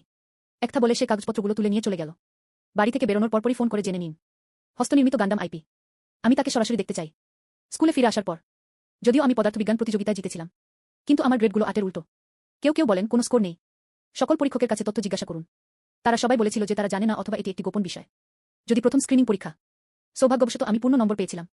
এবার প্রথম স্থান পেতে আমি কি পদ্ধতি ব্যবহার করেছি তা কেউ জানে না। প্রায় কেউই আমাকে পাণ্ডিত্যের সঙ্গে যুক্ত করে না। জাতীয় শিক্ষামহল গোপনে এই বিষয়টি নিয়ে আলোচনা করছে। সেই ভোরবেলা 1 নম্বর মিডল স্কুলে একটি বড় ঘটনা ঘটেছে। চেন কিউহে চীনা বিজ্ঞান একাডেমির বিশেষ শ্রেণীর শিক্ষাবিদ। লি ওয়েগু সিংহুয়া এবং পিকিং বিশ্ববিদ্যালয়ের বিশিষ্ট অধ্যাপক। অধ্যক্ষকে খুঁজুন। লি ওয়েনু আমাকে অধ্যক্ষের কার্যালয়ে যেতে বললেন। শ্রেণী শিক্ষক ডেংচিও তাদের সঙ্গে ছিলেন। আমি তাদের ঠিক উল্টো দিকে বসেছিলাম। চীনা বিজ্ঞান একাডেমির চেন কিউহে প্রথমে বক্তব্য রাখেন। প্রিন্সিপাল লুশেং, আমরা বিশেষ নিযোগের জন্য এখানে এসেছি। আমরা আশা করি মূল ভূখণ্ডের শিক্ষার্থীরা আমাদের বিদ্যালয়ে আসতে পারবে। লি ওয়েগু দ্রুত অনুসরণ করল। লুশেং সহপাঠীর কথা বলতে গেলে, সিংহুয়া ও পিকিং বিশ্ববিদ্যালয়ে আসুন। টিউশন ফি মকুফ করা হয়েছে। আপনি প্রতি বছর 10,000 ইউয়ানের বৃত্তি পাবেন। এই কথা শুনে অধ্যক্ষ লি ওয়েনু অত্যন্ত আনন্দিত এবং প্রায় বিশ্বাসই করতে পারছিলাম না। লিনচেং নং এক মিডল স্কুলের ইতিহাসে এটি সত্যিই প্রথমবার। এর আগে এত নামকরা কোনো বিশ্ববিদ্যালয় থেকে আমি কখনো বিশেষ ভর্তির সুযোগ পাইনি। এখন 2টি কোম্পানি প্রবেশ করেছে। আপনারা কেন চীনের মূল ভূখণ্ডের শিক্ষার্থীদের জন্য বিশেষ ভর্তির সুযোগ দেন? অধ্যক্ষ লি বিভ্রান্ত হয়ে জিজ্ঞাসা করলেন।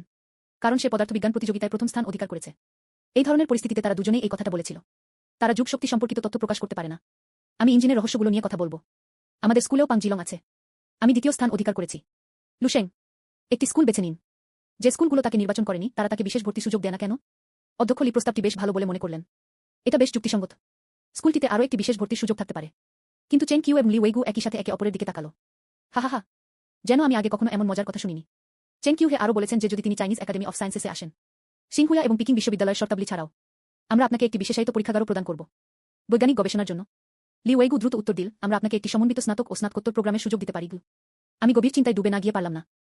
এক সময়ে চীনা বিজ্ঞান একাডেমি অথবা সিংহুয়া ও পিকিং বিশ্ববিদ্যালয়ে প্রবেশ করুন। আমি সবসময় এটাই স্বপ্ন দেখেছি। এটা কি এখনো আমার আদর্শ? সেন সিংহের বলা কথাগুলো আমার মনে পড়ে গেল। বিশ্বযুদ্ধগুলো জাতির ধ্বংস ও পারিবারিক সর্বনাশ ডেকে এনেছিল। আমাকে অবশ্যই একটি প্রযুক্তিগতভাবে উন্নত জাতি অর্জন করতে হবে। পৃথিবীকে ধ্বংস করে দেবে এমন এই যুদ্ধ সংঘটিত হওয়া থেকে প্রতিরোধ করুন। এই কথা ভেবে আমার মধ্যে বীরত্বের এক প্রবল অনুভূতি জেগে উঠল। আমি বলেছিলাম আমি দুটোর কোনোটিই বেছে নেব না। আপনার বিদ্যালয়ে ভর্তি হওয়ার জন্য আমাকে কলেজ ভর্তি পরীক্ষা দিতে হবে। এই কথা শুনে অধ্যক্ষ বিস্ময় থেকে রাগ। তারা তাদের মর্যাদা নিয়ে আর পরোয়া করত না। তোমার মতো একটা বোকা কিভাবে প্রতিভাবান হতে পারে? শ্রেণী শিক্ষিকা ডেঙ্কি এতটাই রেগে গিয়েছিলেন যে তার প্রায় রক্তমি হয়ে গিয়েছিল। যে সম্মানটা আমার হাতের মুঠো ছিল তা ফসকে যেতে বসেছিল। সোজাসুজি বলতে গেলে আপনার মোট স্কোর ধারাবাহিকভাবে 450 পয়েন্টের কাছাকাছি রয়েছে। কলেজ ভর্তি পরীক্ষার মাধ্যমে কিভাবে তাদের স্কুলে ভর্তি হওয়া যায়? তোমার কি মাথা খারাপ হয়ে গেছে? আমি খুব শান্ত। হে হে বোকার মতো হাসি। একথা শুনে চেন কিউহে এবং লি ওয়েইগুও অত্যন্ত বিস্মিত হয়েছিলেন। কিন্তু চেন কিউহে হঠাৎ বলল, অনুগ্রহ করে অধ্যক্ষ ও শ্রেণী শিক্ষককে কিছুক্ষণের জন্য বাইরে যেতে বলুন। আমরা তার সাথে একান্তে কথা বললাম। অধ্যক্ষ ও অন্যরা চলে যাওয়ার পর চেন কিউহে হঠাৎ প্রসঙ্গ পরিবর্তন করল। আমি আপনাকে দ্বিধান্বিতভাবে জিজ্ঞাসা করেছিলাম, আপনার পোস্টে আপনি যে হাইড্রোজেন টার্বোপ্রপ ইঞ্জিন প্রযুক্তির কথা উল্লেখ করেছেন, এটা শুধু অলীক কল্পনা। আমি বলেছিলাম যে ওই পোস্টটা ডিলিট করা হয়েছে, তাই না? আপনি কিভাবে জানলেন? লি ওয়েইগু বলল, আমি তাদের ওটা মুছে ফেলতে বলেছিলাম। এই প্রযুক্তিগুলোর সাথে অত্যন্ত গোপনীয় জাতীয় তথ্য জড়িত। আমার প্রশান্তি হঠাৎ উত্তেজনায় পরিণত হল। অবশেষে একজন বিচক্ষণ ব্যক্তির আবির্ভাব ঘটেছে। আমি দৃঢ়ভাবে বলতে পারি যে এটা মোটেও শুধু অলীক কল্পনা নয়। আমি ইতিমধ্যেই প্রোটোটাইপটি হাতে তৈরি করে ফেলেছি। প্রোটোটাইপের অংশগুলির উপর ভিত্তি করে প্রতিলিপি তৈরি করা। এরপর সরাসরি হাইড্রোজেন চালিত টার্বোপ্রপ ইঞ্জিন উৎপাদন করা যেতে পারে। যদি আপনি এটা বিশ্বাস না করেন, ইঞ্জিনের প্রোটোটাইপটি দেখতে আমার সাথে আমার বাড়িতে আসুন। সন্তুষ্ট হলে আমরা সহযোগিতা করতে বা প্রযুক্তি হস্তান্তর করতে পারি। চেন কিউহে এবং লি ওয়েইগু শোনেন। হতবাক চেহারা। আমরা 10 বছর ধরে পড়াশোনা করেছি। সম্ভাব্যতা সমীক্ষাটি এখনো অনুমোদন পায়নি। তুমি বলেছিলে যে তুমি একটি প্রোটোটাইপ তৈরি করেছ। আমি নিশ্চিতভাবে বলতে পারি যে এটিই সত্যি। যন্ত্রটি পরীক্ষা করা যেতে পারে। তখন চেন কিউহে এবং লি ওয়েইগু বুঝতে পারলেন কি ঘটছে। জানা গেছে যে লুশেং ফোরামে কিছু প্রযুক্তিগত নথি পোস্ট করেছেন। এমন নয় যে আমি সত্যিই স্কুল থেকে বিশেষ ভর্তি পেতে চাই। বরং এটি শীর্ষস্থানীয় বিশ্ববিদ্যালয়গুলোকে নিজ উদ্যোগে আসতে আকৃষ্ট করে। এই উন্নত প্রযুক্তির প্রযোগকে উৎসাহিত করতে। তোমার কি মনে হয় সে বোকা নাকি প্রতিভাবান? চলুন এখনই প্রোটোটাইপটা দেখে আসি। চেন কিউহে একটি চূড়ান্ত সিদ্ধান্ত নিলেন। অধ্যক্ষ এবং শ্রেণী শিক্ষক আমাদের তাড়াহুড়ো করে চলে যেতে দেখলেন। হতবাক। আমি জানি না আমরা কি নিয়ে কথা বলেছিলাম। আমি জানি না ফলাফল কি হবে।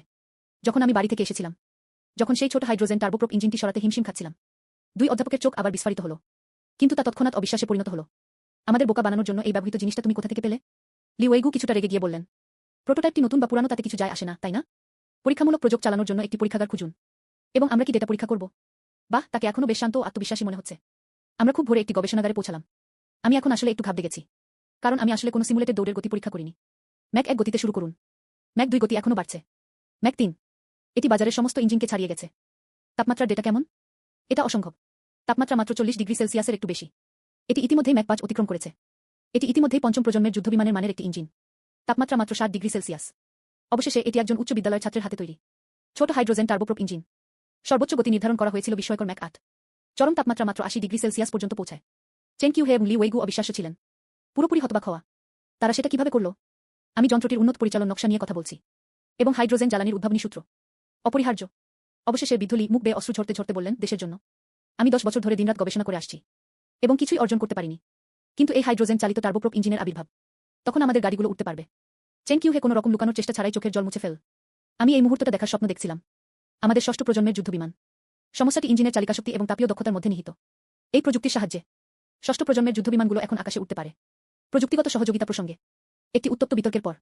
কারণ এই প্রযুক্তি সামরিক ব্যবহারের জন্য রূপান্তরিত করা হয়েছিল। এটি প্রযুক্তিগতভাবে উন্নত জাতি হওয়ার লক্ষ্য বাস্তবায়ন করতে পারে। আমি অবশেষে 50 মিলিয়ন প্রযুক্তিগত সহযোগিতা ফি প্রদানে সম্মত হয়েছি। চীনা বিজ্ঞান একাডেমির সাথে সহযোগিতা করার সিদ্ধান্ত। সহযোগিতার জন্য দেওয়া অর্থ দ্রুত আমার ব্যাংক কার্ডে পাঠিয়ে দেওয়া হয়েছিল। চাইনিজ একাডেমি অফ সায়েন্সেসের চেন কিউহেও প্রতিশ্রুতি দিয়েছেন।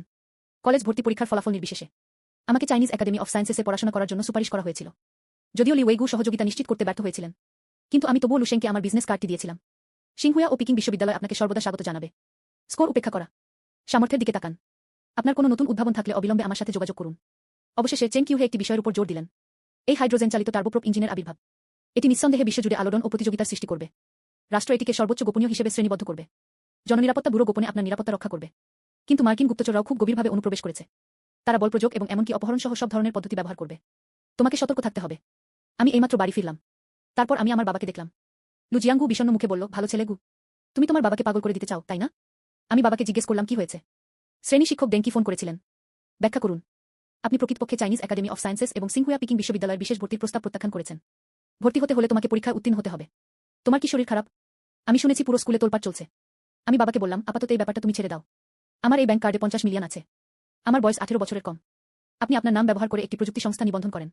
চলুন এর নাম the manufacturing future technology co limited. আমাকে আমার প্রযুক্তির জন্য একটি আন্তর্জাতিক পেটেন্টের আবেদন করতে হবে। আমার বাবা এতটাই উত্তেজিত ছিলেন যে কথা বলতে পারছিলেন না। এটা কি 5,000,000 ইউজান নাকি 50 মিলিয়ন ইউজান? আমি বলেছিলাম 50 মিলিয়ন। আমার বাবা মুহূর্তের মধ্যে উত্তেজিত অবস্থা থেকে আতঙ্কিত হয়ে পড়লেন। তুমি বিপথে চলে গেছো, দুষ্টু ছেলে। ব্যাংক ডাকাতি নাকি সংগঠিত অপরাধ চক্রে জড়িত হওয়া? আমি বাবাকে বলেছিলাম যে চাইনিজ একাডেমি অফ সায়েন্সেস এবং সিংহুয়া ও পিকিং বিশ্ববিদ্যালয় আমাকে বিশেষভাবে নিয়োগ দিতে আসছে। আমি রাজি হইনি। কিন্তু আমি চাইনিজ একাডেমি অফ সায়েন্সেসের সাথে একটি প্রযুক্তিতে সহযোগিতা করেছিলাম। সহযোগিতা ফি 50 মিলিয়ন। চিন্তা করবেন না। আমার বাবা লু জিয়াংগু আপনি মনে বিটবিট করলেন। 50 মিলিয়ন কি স্বপ্ন নাকি বাস্তব? এক মুহূর্ত দ্বিধা করার পর সে আমার মাথায় হাত বুলিয়ে দিয়ে বলল, তরুণ গু, তুমি তোমার বাবার চেয়েও ভালো হয়ে উঠেছ। বাবা কোম্পানিটি নিবন্ধন করবেন। এখন আপনি আপনার কাজে মনোযোগ দিতে পারেন। বাবা তোমার কাজে হস্তক্ষেপ করবে না। স্কুলে ফিরে যাওয়া। পরিবেশটা কিছুটা ভুতুড়ে ছিল। একসময়কার সেই উচ্চপদস্থ এবং নির্জনতাপ্রিয় শীর্ষস্তরের শিক্ষকরা। ওরা সবাই এখন হাসছে এবং আমাকে ঘিরে আছে। তারা বলতে গেলে আমাকে পূজা করে। লুশেং, আমাদের ক্লাসে এসো। আমরা আপনাকে বিশেষ যত্ন দেব। আমি অসহায়ভাবে হাসলাম। প্রত্যাখ্যান করতে যাচ্ছিলাম। একটি মূর্তি আমার পথ আটকে দিল। এটি পাং জিলং, সেই সেরা ছাত্রটি যে ক্লাসে ধারাবাহিকভাবে প্রথম স্থান অধিকার করত। সে বিষণ্ণ মুখে আমার দিকে তাকিয়েছিল। আপনার কণ্ঠস্বর নিচু করুন, সে তীব্রভাবে বলল। শুধু বিশেষ ভর্তি হয়েছে বলেই নিজেকে বিশেষ কিছু ভেবো না। আমি তোমাকে পুরোপুরি গুড়িয়ে দেব। সবাইকে জানিয়ে দিন, আমি পাং জিলং, চিরকাল 1 নম্বর। শ্রেণীকক্ষে ফিরে যান। মুহূর্তের মধ্যে একদল সহপাঠী আমাকে ঘিরে ধরল। শেং ভাই, আপনি এটা অনেক দিন ধরে লুকিয়ে রেখেছেন। ক্লাস মনিটর গু জিনলি বরাবরই পাং জিলংয়ের একজন বড় ভক্ত। এই মুহূর্তে সেও শেং ভাইয়ের তোষামত করতে এগিয়ে এলো। ভবিষ্যতে কি আপনি আমাকে আরও পড়াবেন? আমি অসহজভাবে মাথা নাড়ালাম। সে তার সেই চিরচেনা বোকা বোকা হাসিটা হাসল। একই সময়ে জিয়া রাজ্যে একটি গোপন কারখানা আনুষ্ঠানিকভাবে তার উৎপাদন কার্যক্রম শুরু করেছে। হালকা শক্তির টার্বোপ্রপ ইঞ্জিনের প্রথম ব্যাচ। এটি খুব দ্রুত সফলভাবে তৈরি করা হয়েছিল। প্রথমবার সামরিক শিল্পের মতো অনেক গুরুত্বপূর্ণ ক্ষেত্রে বিনিয়োগ করা হয়েছে। তারা এমনকি ষষ্ঠ প্রজন্মের যুদ্ধবিমান তৈরি করাও শুরু করে দিয়েছিল। অল্প সময়ের মধ্যে জিয়া রাজ্যের সামরিক ও উৎপাদন শিল্প ব্যাপক অগ্রগতি সাধিত হয়েছে। এর শক্তি হঠাৎ করেই বিশ্বের অগ্রভাগে উঠে এসেছে। এই ঘটনাটি ইন্টারনেটে মনোযোগ ও জল্পনা কল্পনার জন্ম দিয়েছে। জিয়া কিংডম শিরোনামের একটি গল্প। হাইড্রোজেন চালিত টার্বোপ্রপ ইঞ্জিনের প্রযুক্তি কি আয়ত্ত করা হয়েছে? পোস্ট।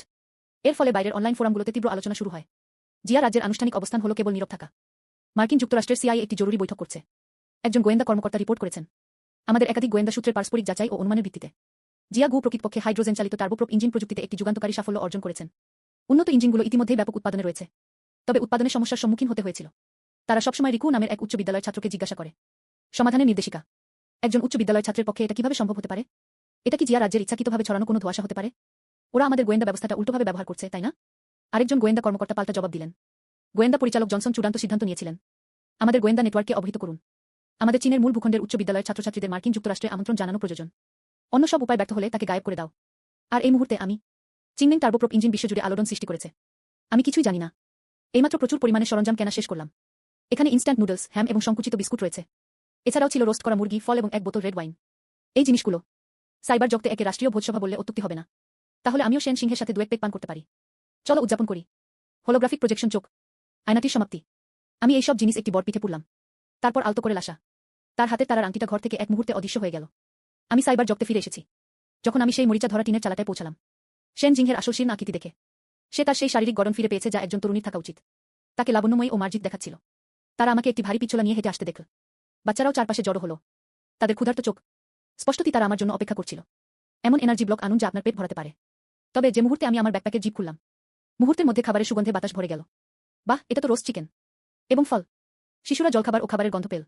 তারা সবাই অবাক হয়ে চিৎকার করে উঠল। তারা সবাই সেটার জন্য হুড়োহুড়ি করতে লাগল। জিয়াও জিয়া নামের ছেলেটি একটি আপেল খাচ্ছিল।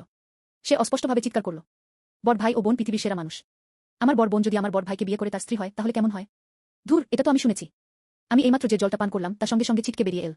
তবে সেন সিংহে লজ্জায় একেবারে লাল হয়ে গেল। সে ছুটে গিয়ে জিয়াও জিয়ার মুখ চেপে ধরল।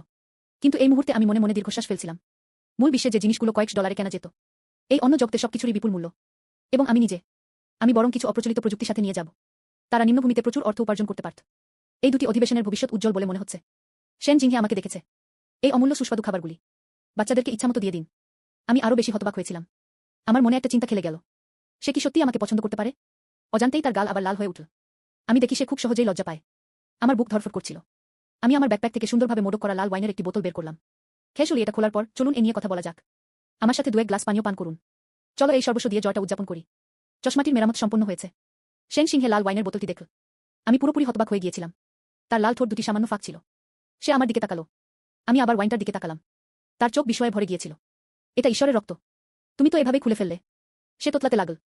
এই পানীয়টি ঈশ্বরের রক্ত নামে পরিচিত। প্রাচীনকালে এটি বিলাসিতার প্রতীক ছিল। এই যুগে আমার ভয় হচ্ছে।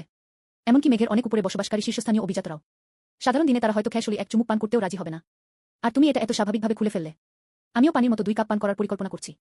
সেন সিংহের চোখ মদের বোতলটি থেকে এক মুহূর্তের জন্য সরছিল না। তার চোখ আকুলতায় উজ্জ্বল হয়ে উঠল। কিন্তু সে দ্রুতই বুঝতে পারল। সে দ্রুত হাত নাড়ল। না, আমাদের মর্যাদা নিম্ন। এমন একটি বিশিষ্ট ওয়াইন সহযোগিতা করছে না। আমি বাকরুদ্ধ হয়ে গিয়েছিলাম। এই একটি বোতল সুপারমার্কেটে ছাড়ে পাওয়া যাচ্ছে। 69 ইউয়ানের সস্তা ওয়াইন, একটি কিনলে একটি বিনামূল্যে। এত আজেবাজে কথা বলার কি সত্যিই কোনো প্রয়োজন আছে? আমি বললে এটা পান করো। আমি আমার গলার স্বর কয়েক ডেসিবেল বাড়িয়ে দিলাম। আমার আদেশে সেন জিংহে এবং বেশ কয়েকজন শিশু। কেবল তখনই আমি সাহস করে সাবধানে খাবার আর ওয়াইনের গ্লাসটা তুলে নিলাম। পরবর্তীতে আমি রোস্ট করা মুরগি এবং অন্যান্য খাবারগুলো বের করে নিলাম। চিয়ার্স, সেন সিংহে আর বাচ্চারা, আমার দিকে তাকাও। এটাকে ঠাট্টা বলে মনে হচ্ছিল না। এটি একটি সতর্ক সামান্য স্বাদ। যে মুহূর্তে রেড ওয়াইন তোমার ঠোঁট স্পর্শ করে, সবার চোখ উজ্জ্বল হয়ে উঠল। এর স্বাদ টক ও মিষ্টির এক মনোরম ভারসাম্য। এছাড়াও একটি হালকা রেশ থেকে যায়। এটা কি ঈশ্বরের রক্ত? আশ্চর্য হওয়ার কিছু নেই যে ওই ক্ষমতাশালী ও ধনী ব্যক্তিরা এটি কেনার জন্য হুমকি খেয়ে পড়ছে। আমি সেন সিংহের সম্পূর্ণ বিভোর অভিব্যক্তির দিকে তাকালাম। আমি মনে মনে আবার দীর্ঘশ্বাস ফেললাম। এই অন্য জগৎ। আমি সত্যিই জানি না আমরা কিভাবে এমন অভাবের অবস্থায় এসে পড়লাম। খাওয়ার পর আমি আবিষ্কার করলাম সেন জিংহে এবং সেই শিশুরা অবশিষ্ট রোস্ট করা মুরগির হাড়গুলোর দিকে আকুলভাবে তাকিয়ে থাকা। তাকে যেতে অনিচ্ছুক মনে হচ্ছিল। আমি ভ্রুকুটি করলাম। তারা সব হাড় ও আবর্জনা ফেলে দিতে বলেছিল। সেন জিংহে তাদের দিকে ইঙ্গিত করলেন। হাড়গুলো একটু অনিচ্ছুক ছিল। কিন্তু আমরা আরও খেতে পারি। উপরে এখনো কিছু কুচি করা মাংস রয়েছে। আমি এমনভাবে বললাম যাতে তর্কের কোনো অবকাশ না থাকে। যদিও আমি এটা ফেলে দিতে অত্যন্ত অনিচ্ছুক ছিলাম। সেন সিংহে অবশেষে আমার আদেশ মেনে নিল। অবশিষ্ট আবর্জনা প্লাস্টিকের ব্যাগে ভরে ফেলুন। এটা বের করে ফেলে দিন। আর ঠিক তখনই হঠাৎ বাইরে একটা শোরগোল শুনতে পেলাম। তাদের মধ্যে একটি ছিল সেন সিংহের কণ্ঠস্বর। ঝোদে, বেশি বাড়াবাড়ি করো না। আমি ইতিমধ্যেই আপনাকে নতুন মুদ্রাটি ফেরত দিয়ে দিয়েছি। তুমি আবার এখানে কেন? সেন সিংহে, এত অহংকারী হজো না। তুমি যে সুন্দরী, এই ব্যাপারটা না থাকলে তুমি কি এখনো এখানে শান্তিতে থাকতে পারো? একজন পুরুষের কণ্ঠস্বর শোনা গেল। আমি ভ্রুকুটি করলাম। সে উঠে বাইরে চলে গেল। টিনের চালাঘরের বাইরে একজন লম্বা পাতলা লোক সেন সিংহের পথ আটকে রেখেছিল। তার মুখে লোভী ভাব। সে সেন সিংহের দিকে একদৃষ্টে তাকিয়ে রইল। তাকে দেখে মনে হচ্ছিল তার মুখ দিয়ে লালা ঝরছে। লোকটি তার পিঠের পেছন থেকে একটি ছোট কাপড়ের ব্যাগ বের করল। সাবধানে খুলুন। ভিতরে অর্ধেক প্যাকেট এনার্জি কিউব আছে। গ্যালাক্সি, এটা আমি বিশেষভাবে তোমার জন্য এনেছি। আমাকে বিয়ে করো। আমার বাড়িতে এই এনার্জি বারগুলো অনেকগুলো আছে। সে থামল। তিনি আরও বলেন যে, আমি তোমাকে চাই। আমি ওই বাচ্চাদের পরোয়া করি না। তিনি বিশ্বাস করতেন যে তার অবস্থা চমৎকার ছিল। সেন জিংহে কোনোভাবেই প্রত্যাখ্যান করবে না। কিন্তু সেন সিংহের মনে সহজাত এক বিতৃষ্ণা জন্মালো। ঝৌদের সাথে কথা বলার সময় সে শান্ত ভাব বজায় রাখার চেষ্টা করল। আমি তোমাকে বেছে নিতে পারি না। দয়া করে আমাকে বিরক্ত করা বন্ধ করুন। এই লোকটির নাম ঝৌদে। সে এই বস্তির গুন্ডা। পূর্বে শিশুদের অনাহারে মৃত্যু থেকে রক্ষা করার জন্য তার কাছ থেকে এক ব্যাগ এনার্জি কিউবের সামান্য অংশ ধার করা ছাড়া তার আর কোনো উপায় ছিল না। পরে আমি তাকে সিঙ্গাপুর ডলার দিয়েছিলাম। সে তার সঙ্গে সঙ্গে ফেরত দিল। এর ফলে অপ্রত্যাশিতভাবে সে তার সাথে জড়িয়ে পড়ল। আজও এটা ঘটল। অর্ধেক প্যাকেট এনার্জি কিউব ভেবে। আমি শুধু চাই সে যেন ওই অসহায় শিশুদের পরিত্যাগ করে, নিজেকে তার কাছে সমর্পণ করা। প্রত্যাখ্যাত হওয়ার পর ঝৌদে তৎক্ষণাৎ ক্ষিপ্ত হয়ে উঠল। সেন সিংহে, ভাগ্যের পরীক্ষা নিও না। তোমার সাথে এখনো কিছু গরিব লোক আছে। একটা ফাঁকা ডিমের বাছবিচার করার কি অধিকার আছে? যদি আমি তোমাকে আগে অর্ধেক প্যাকেট এনার্জি বার ধার না দিতাম। তোমরা সবাই ইতিমধ্যেই মরে গেছো। সেন সিংহে তার নির্লজ্জ চেহারা দেখে বিস্রদ্ধ হল। সে এতটাই রেগে গিয়েছিল যে তার সারা শরীর কাঁপছিল। ঠিক যখন তিনি খণ্ডন করতে যাচ্ছিলেন, আমি ধীরে ধীরে বেরিয়ে এলাম। সেন জিংহের পাশে দাঁড়ান। খুব স্বাভাবিকভাবে আপনার হাত বাড়িয়ে দিন। সে সেন সিংহের নরম কোমর জড়িয়ে ধরল। আমি ঝৌদেকে জানাতে চাই, সেন জিংহে আমার। সেন সিংহের শরীর তৎক্ষণাৎ শক্ত হয়ে গেল। সে বুঝতে পারছিল যে আমি তাকে একটি কঠিন পরিস্থিতি থেকে উদ্ধার করার চেষ্টা করছিলাম। কিন্তু সেই হাতের তালুর উষ্ণতা, কিংবা হয়তো তার কোমর থেকে গাল পর্যন্ত উত্তাপের একটি ঢেউ বয়ে গেল। তার সুন্দর মুখটা সঙ্গে সঙ্গে লাল হয়ে গেল। এই দৃশ্যটি ঝৌদে প্রত্যক্ষ করেছিলেন। তার মুখমণ্ডল ঈর্ষা, হিংসা ও ঘৃণার মিশ্রণে পূর্ণ ছিল। সে আমার দিকে একদৃষ্টে তাকিয়ে রইল। আমি ভেবেছিলাম ধনীরা এখানে আসার কষ্ট করবে না। এরপর তিনি ছেলেটাকে কড়াভাবে বকা দিলেন। এই পৃথিবীতে অর্থ ও খাদ্য থাকাই সাফল্যের চাবিকাঠি। এই ধরনের উচ্চমানের পুষ্টিগুণে ভরপুর এনার্জি ব্লক উৎপাদন করতে সক্ষম হওয়া। আপনি তাকে কি দিতে পারেন? এটা আমার শোনা সবচেয়ে মজার কৌতুকগুলোর মধ্যে অন্যতম। আমি বললাম, তোমার তথাকথিত উন্নত শক্তি ব্লকগুলো আবর্জনা ছাড়া আর কিছুই না। এমনকি আমার কুকুরটাও এটা খাবে না। এই কৃত্রিম শক্তি ব্লক। বস্তি এলাকায় এটি সত্যি এক দুর্লভ খাবার। কিন্তু আমার চোখে এটা পুরোপুরি আবর্জনা। পাশে দাঁড়িয়ে থাকা সেন সিংহে আমার কথা শুনছিল। আমার ঠোঁট থেকে একটি দীর্ঘশ্বাস বেরিয়ে এল। সে অবচেতনভাবে সেটির দিকে তাকালো। আমি যে ছোট ময়লার ব্যাগটা বহন করছিলাম আমার সামনে। এনার্জি কিউব আসলে আবর্জনার চেয়েও খারাপ। লোকটির আগে কাঁপছিল। বলো তো, তুমি কোথা থেকে এসেছো বেচারা? তুমি তো আগে কখনো এই ধরনের শক্তি অবরোধ দেখোইনি, তাই না? তার চেহারা দেখে আমি আর একটিও কথা বলতে চাই না। সেন সিংহের দিকে ফিরে সে বলল, ময়লাগুলো ফেলে দাও। চলো ফিরে যাই। সেন সিংহে বাধ্য মেয়ের মতো মাথা নাড়ল। সে তার হাতে ময়লার ব্যাগটি ধরেছিল। শুধু সামনে ছুড়ে দাও। ময়লার ব্যাগটা ঠিক ঝৌদের পায়ের কাছে এসে পড়ল। ব্যাগটি শক্ত করে বাঁধা ছিল না। বিষয়বস্তুগুলো উন্মোচিত হল। কয়েকটি মুরগির হাড় যা দাঁত দিয়ে চিবিয়ে পরিষ্কার করা হয়েছিল। এতে তখনও মাংসের কিছু টুকরো লেগে থাকতে দেখা যাচ্ছিল। এটা কাদা মাটিতে পড়ে গেল। লোকটির নড়াচড়া তৎক্ষণাৎ থেমে গেল। সে পুরোপুরি হতবাক হয়ে গিয়েছিল। মাটিতে থাকা জিনিসটার দিকে একদৃষ্টে তাকিয়ে আছে। চোখের মণি প্রসারণ। এটা কিভাবে সম্ভব? মুরগির হাড়গুলোতে তখনও মাংস লেগেছিল। ওরা ওটা আবর্জনার মতো ফেলে দিল। এটা এখনো রোস্ট চিকেন। এমনকি দাঁড়িয়ে থাকলেও সে রোস্ট করা মুরগির দারুণ সুগন্ধ পাচ্ছিল। সে তার সারা জীবনে মাত্র একবারই এর গন্ধ পেয়েছিল। আপনার হাতে থাকা শক্তি ঘনকটির দিকে তাকান। এটার সাথে এই যত্রতত্র ফেলে দেওয়া আবর্জনার তুলনা কিভাবে করা যায়? এই তীব্র বৈষম্যবোধ। তার মনে হলো যেন তার মুখটা চূর্ণবিচূর্ণ হয়ে গেছে। সে হঠাৎ মাথা তুলল। মুখের হিংস্রতার কারণে মুখমণ্ডলের বৈশিষ্ট্য বিকৃত হয়ে গিয়েছিল। সে আমার দিকে ভয়ঙ্করভাবে আঙুল তুলে বলল, তুমি শুধু অপেক্ষা করে দেখো গু। এটা লাউথজুর এলাকা। আমি তোমার মৃত্যু চাই। তুমি বাঁচতে পারবে না। আমরা ভিতরে যাওয়ার পর সে দ্রুত মলার ব্যাগটা তুলে নিয়ে চলে গেল। বাড়িতে প্রবেশ করার পর আমি কিছু না ভেবেই শক্ত করে ধরে থাকা হাতটার উপর থেকে আমার মুঠোটা আলগা করে দিলাম। আমি স্বীকার করছি যে আমি কিছুটা অন্যমনস্ক ছিলাম। সেন সিংহের মুখে যে লালিমা তখনও মিলিয়ে যায়নি সেদিকে তাকিয়ে আশ্চর্য হওয়ার কিছু নেই যে ওই ব্যক্তি তাকে পছন্দ করে ফেলেছিল। কিছুক্ষণের জন্য পরিবেশটা কিছুটা অস্বস্তিকর হয়ে উঠল। আমি এইমাত্র আমার আচরণের সমর্থনে কিছু বলতে যাচ্ছিলাম। সেন সিংহে প্রথমে প্রসঙ্গ পরিবর্তন করল। আমি আগেও আপনার নির্দেশনা অনুসরণ করেছি। আমি কিছু সেকেলে কৌশল সংগ্রহ করতে গিয়েছিলাম। আমি একটা খুঁজে পেয়েছি। এই যুগে অপ্রচলিত হয়ে পড়া এআই সিস্টেমগুলি। উৎস কোড। সেন সিংহের কণ্ঠস্বর ক্রমশ নরম হয়ে এল। তার মাথাও নিচের দিকে ঝুঁকে গেল। ওই আই সিস্টেমটি খুব বেশি সময়সাপেক্ষ ছিল। সময়ের সাথে সাথে কিছু সোর্স কোড হারিয়ে গেছে। আমি জানি না আপনার এটির প্রয়োজন আছে কিনা। একটা বলে সে লজ্জায় মাথা নিচু করল। আমার ভয় হচ্ছিল যে আমাকে প্রথম যে কাজটি করতে বলা হয়েছিল তা আমি ভালোভাবে করতে পারিনি। তবে আমি প্রায় বলেই ফেলেছিলাম। এআই সিস্টেমটি অসাধারণ। আমার উত্তেজনা ছিল অবর্ণনীয়। কারণ পৃথিবীতে এআই প্রযুক্তিতে মার্কিন যুক্তরাষ্ট্রের পূর্ণ আধিপত্য রয়েছে। জিয়া রাজ্য অগ্রসর হতে চায়, কিন্তু ফলাফল ছিল নগণ্য। এবং এই অত্যাধুনিক অপার্থিব এআই সিস্টেম, এর শক্তি নিয়ে আমার কোনো সন্দেহ নেই।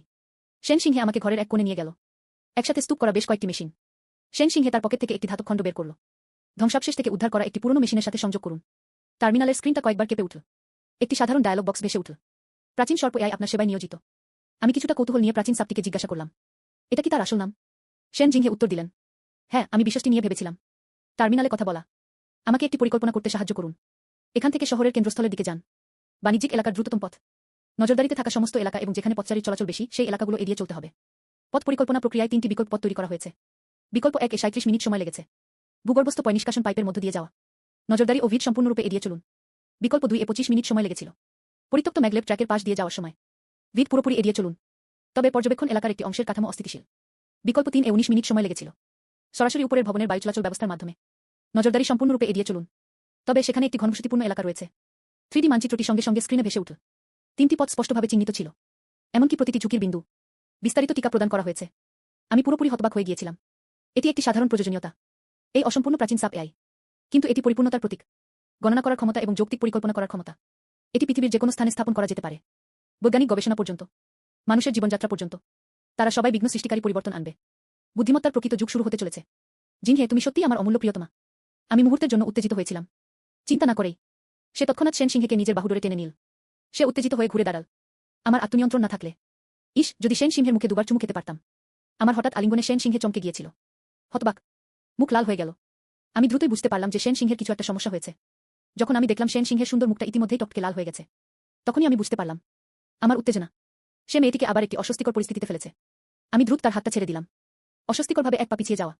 দুঃখিত, আমি একটু বেশি উত্তেজিত হয়ে গিয়েছিলাম। সেন সিংহে মাথা নাড়লেন।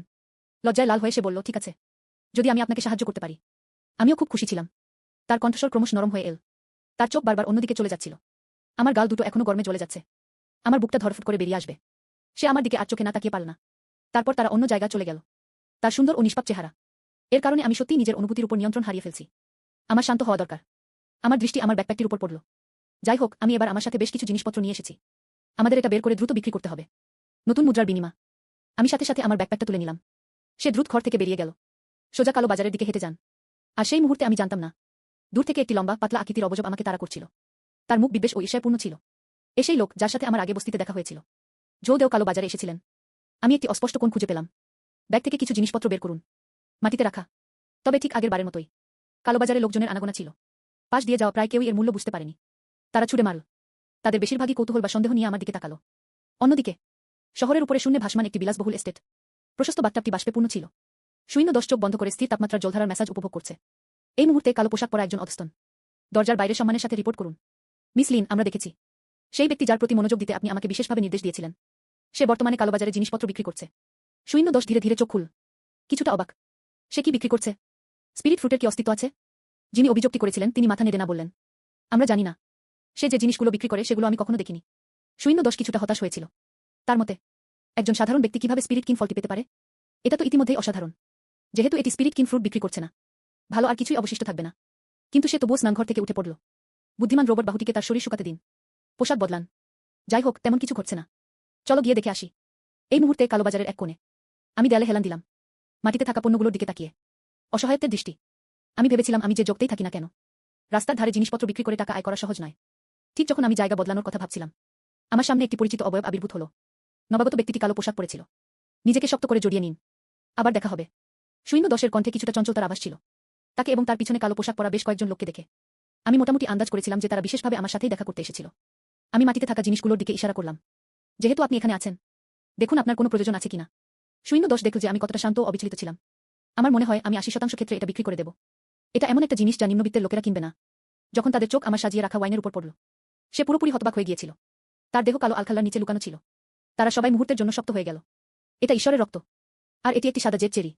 তোমার কাছে এমন একটা জিনিস কি করে থাকতে পারে? তিনি আর নিজের সংযম বজায় রাখতে পারলেন না। হতবাক করার সূচনা। শূন্য 10 পেছনের কয়েকজন তার অধীনস্থরাও হতবাক হয়ে গিয়েছিল। এই লোকটির পটভূমি কি? এমনকি শুধু কিংবদন্তিতে বিদ্যমান জিনিসগুলোরও এগুলো আছে। এগুলো সাধারণ ফল নয়। এর উপর জলের ফোঁটাও ছিল। দেখে মনে হচ্ছে এটা এইমাত্র তোলা হয়েছে। আমি লোকগুলোর মুখের হতবাক অভিব্যক্তির দিকে তাকালাম। আমি দীর্ঘশ্বাস না ফেলে পারলাম না। এই অপর জগতে প্রাকৃতিক খাদ্যের ব্যাপক অভাব রয়েছে। সুপারমার্কেট থেকে কেনা ছাড়ের জিনিসপত্র। এটা এখানে রাখুন। তারা আসলেই খুব অবাক হয়েছিলেন। আপনি কি কিনতে চান? এটা এমন কিছু নয় যা আপনি আগের বারের মতো 10,000 সিঙ্গাপুর ডলারে কিনতে পারবেন। আমি মনে মনে ভাবলাম যে আমরা এখন শ্বাস ফেলার পর্যায়ে পৌঁছানোর ক্ষণগণনায় নেই। উচ্চ মূল্যে বিক্রি করতে চান। এই সময়ে তখন 0.10 বুঝতে পারল যে তার এইমাত্র প্রতিক্রিয়াটা কিছুটা অনুচিত ছিল। যেন এক গেজো লোক যে কখনো দুনিয়া দেখেনি। তার মুখটা সামান্য লাল হয়ে উঠল। ভাগ্যিস নিজেকে ঢাকার জন্য আমার কাছে কালো আলখাল্লাটা ছিল। নইলে আজ আমার চরম মানসম্মান নষ্ট হতো। সর্বোপরি সে ছিল সম্ভ্রান্ত লিন পরিবারের তৃতীয় যুবতী। তুমি এভাবে কিভাবে মেজাজ হারাতে পারলে? ওই বোতলটিকে উচ্চবিত্তরা ডাকত ঈশ্বরের রক্তের মদিরা। এবং সেই সাদা জেড চেরিগুলো। এমনকি যদি সে প্রতিবেশীর বাড়িতে জন্মে থাকে। আমি এটা শুধু সবচেয়ে পুরনো পারিবারিক নথিপত্রই দেখেছি। সৌভাগ্যক্রমে আমি নিজেই ছবিটি দেখতে পেলাম। নইলে তুমি এমন একটা দারুণ জিনিস থেকে বঞ্চিত হবে। আমি এই সবগুলো কিনেছি। সেই মুহূর্তে তার একজন লোক দ্রুত এগিয়ে এলো। সে তার কানে ফিসফিস করে কয়েকটি কথা বলল। একটা শুনে 0.10 সামান্য ভ্রুকুটি করল। তারপর আমি আমার পেছনের এক কোণার দিকে তাকালাম। তারপর সে হাত তুলল। সে অবলীলায় সেটা নাড়ালো। পর মুহূর্তেই তার পিছনে কালো পোশাক পরা কয়েকজন লোক। সে ভূতের মতো ঘটনাস্থল থেকে উধাও হয়ে গেল। তারপর কোণার আড়ালে খুব দূরে নয়। হঠাৎ একটি সংক্ষিপ্ত তীক্ষ্ণ চিৎকার ফেটে পড়ল। এর মাঝে মাঝে হাত ভাঙার মচমচে শব্দ শোনা যাচ্ছিল। আমি অবচেতনভাবে উপরের দিকে তাকালাম। আমার হৃদয়ে আবেগের ঢেউ জেগে উঠল। কালো পোশাক পরা লোকগুলো ভেড়ার পালের মধ্যে বাঘের মতো চলাফেরা করছিল। পরিষ্কার এবং কার্যকর চলাচল। এটি দালালের অধীনস্থ। ওটাই কি তাদের শক্তি? মাত্র 10 সেকেন্ডের কিছু বেশি সময়ে। এরপর সবকিছু নিস্তব্ধ হয়ে গেল। কালো পোশাক পরা সেই লোকগুলো। তারপর সে সেই মৃত কুকুরের মতো দেখতে মানুষটাকে টেনে ফিরিয়ে আনল। এটা অবহেলা করে আমার পায়ের কাছে ছুড়ে দেওয়া হয়েছিল। আমি তাকালাম। আজি তারা সেন জিং এবং ওই গুন্ডা ঝৌ দেখে বিরক্ত করছিল। 0.10 আমার দিকে তাকিয়ে হালকা হেসে বলল, আমার লোকদের মতে গু। সে তোমাকে অনুসরণ করে এখানে এসেছে। আমি গোপনে তোমাকে নজরে রাখছি। তুমি তাকে নিয়ে কি করার পরিকল্পনা করছো? আমি মনে মনে অবাক হয়েছিলাম। দেখা গেল আমি পৌঁছানো মাত্রই তারা আমাকে লক্ষ্য করেছিল। তাছাড়া তাদের চারপাশে যা কিছু ঘটে সে সম্পর্কে তারা পুরোপুরি অবগত। আমার ভুল হয়েছিল, আমি আর কখনো এমন করব না। দয়া করুন মহাশয়, আমার জীবন বাঁচান। ঝৌদে দয়া ভিক্ষা করল। সে আতঙ্কে আমার দিকে তাকালো। সে এটা কখনো আশা করেনি। এই ব্যক্তি বস্তি থেকে এসেছিলেন। একজন সাধারণ লোক। এটা অবিশ্বাস্য যে আমি ব্রোকারেজ ফার্মের লোকদের সাথে জড়িয়ে পড়ব। এটি একটি দন্ত চিকিৎসালয়। কালোবাজারে এটি তাদের হাতে এসে পড়ে। তার হাত ও পা কেটে ফেলা অনিবার্য। সে যে বেঁচে গেছে সেটাই এক অলৌকিক ঘটনা। আমার এই লোকটার সাথে ঝামেলা করা উচিত হয়নি। তার হৃদয় ব্যথা ও অনুশোচনায় পূর্ণ ছিল। আমি শীতল দৃষ্টিতে তার দিকে তাকালাম। যদিও আমি তাকে সত্যিই অপছন্দ করি। কিন্তু শুধু তার মৃত্যু চাওয়াই যথেষ্ট নয়। আমি তোমাকে জিজ্ঞেস করেছিলাম, আমি তোমাকে রেহাই দিলে কি হবে? ঝোদে শুনেছিল। বেঁচে থাকার তখনও ক্ষীণতম সম্ভাবনা ছিল। তাড়াতাড়ি আমাকে রেহাই দিতে বলো। আমার জীবন তোমার। তুমি যা বলবে আমি তাই করব। আমি 0.10 এর দিকে ফিরে বললাম, তাহলে ওকে যেতে দাও। আমি আপনাকে পণ্যগুলোর উপর ছাড় দেব। 0.10 আমি ভেবেছিলাম তাকে হত্যা না করলেও পঙ্গু করে দেব। আমি ভাবিনি যে আমি তাকে এমনি এমনি যেতে দেব। তার চোখে বিস্ময়ের ঝলক দেখা গেল। তার মনে হলো লোকটি তার কল্পনার চেয়েও বেশি আকর্ষণীয়। কিন্তু তাকে বোঝা আরও কঠিন। এরপর তিনি হাত নাড়লেন। ব্যক্তিকে মুক্তি দিন। যখন আমি সাধারণ ব্যাগ থেকে এটি বের করলাম, একের পর এক তারা বের করে নিল।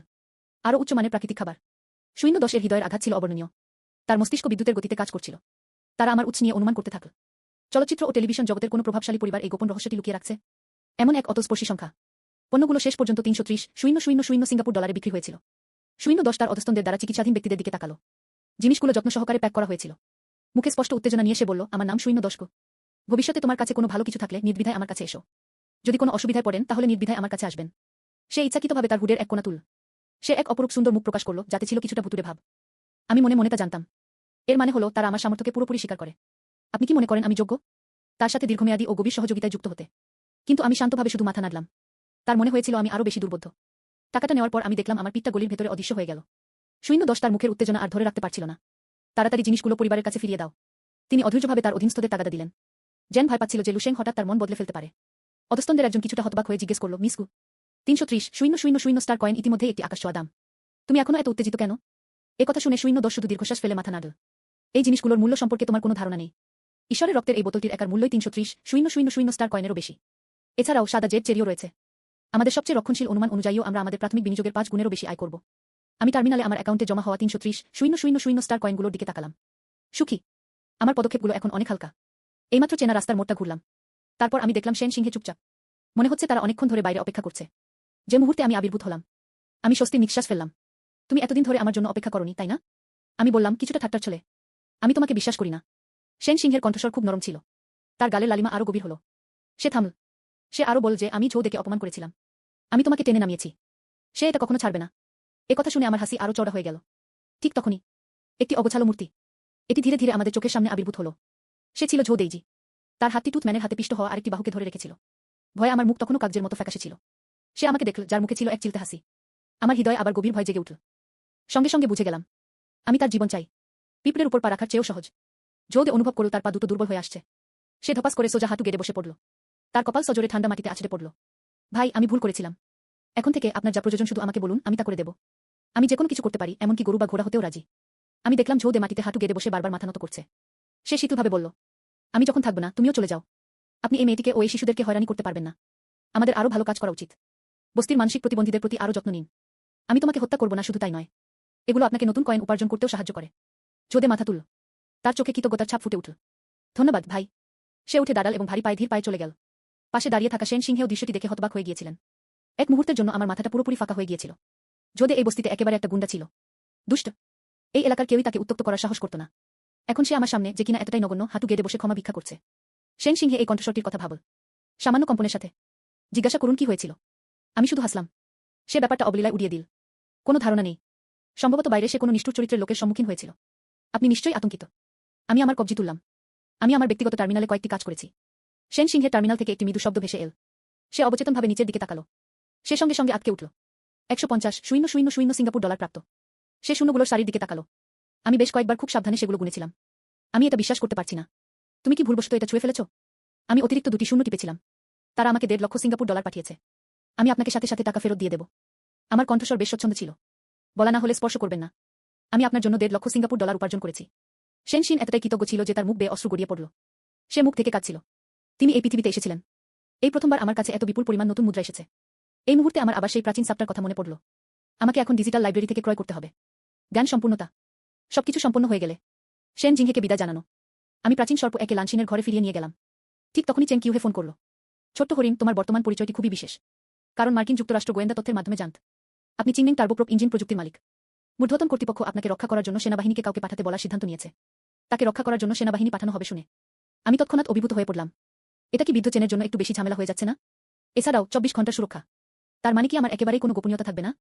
চিন্তা করা হচ্ছে এখন থেকে হয়তো একদল লোক দিনে 24 ঘন্টা আমার উপর নজর রাখবে এবং আমাকে সুরক্ষা দেবে। তাহলে আমি কিভাবে সময় ভ্রমণ করতে পারি? বৃদ্ধ চেন হেসে উঠলেন। চিন্তা করবেন না, যদি না তারা ইচ্ছাকৃতভাবে নিজেদের প্রকাশ করে। আপনি তাদের উপস্থিতি কখনোই টের পাবেন না।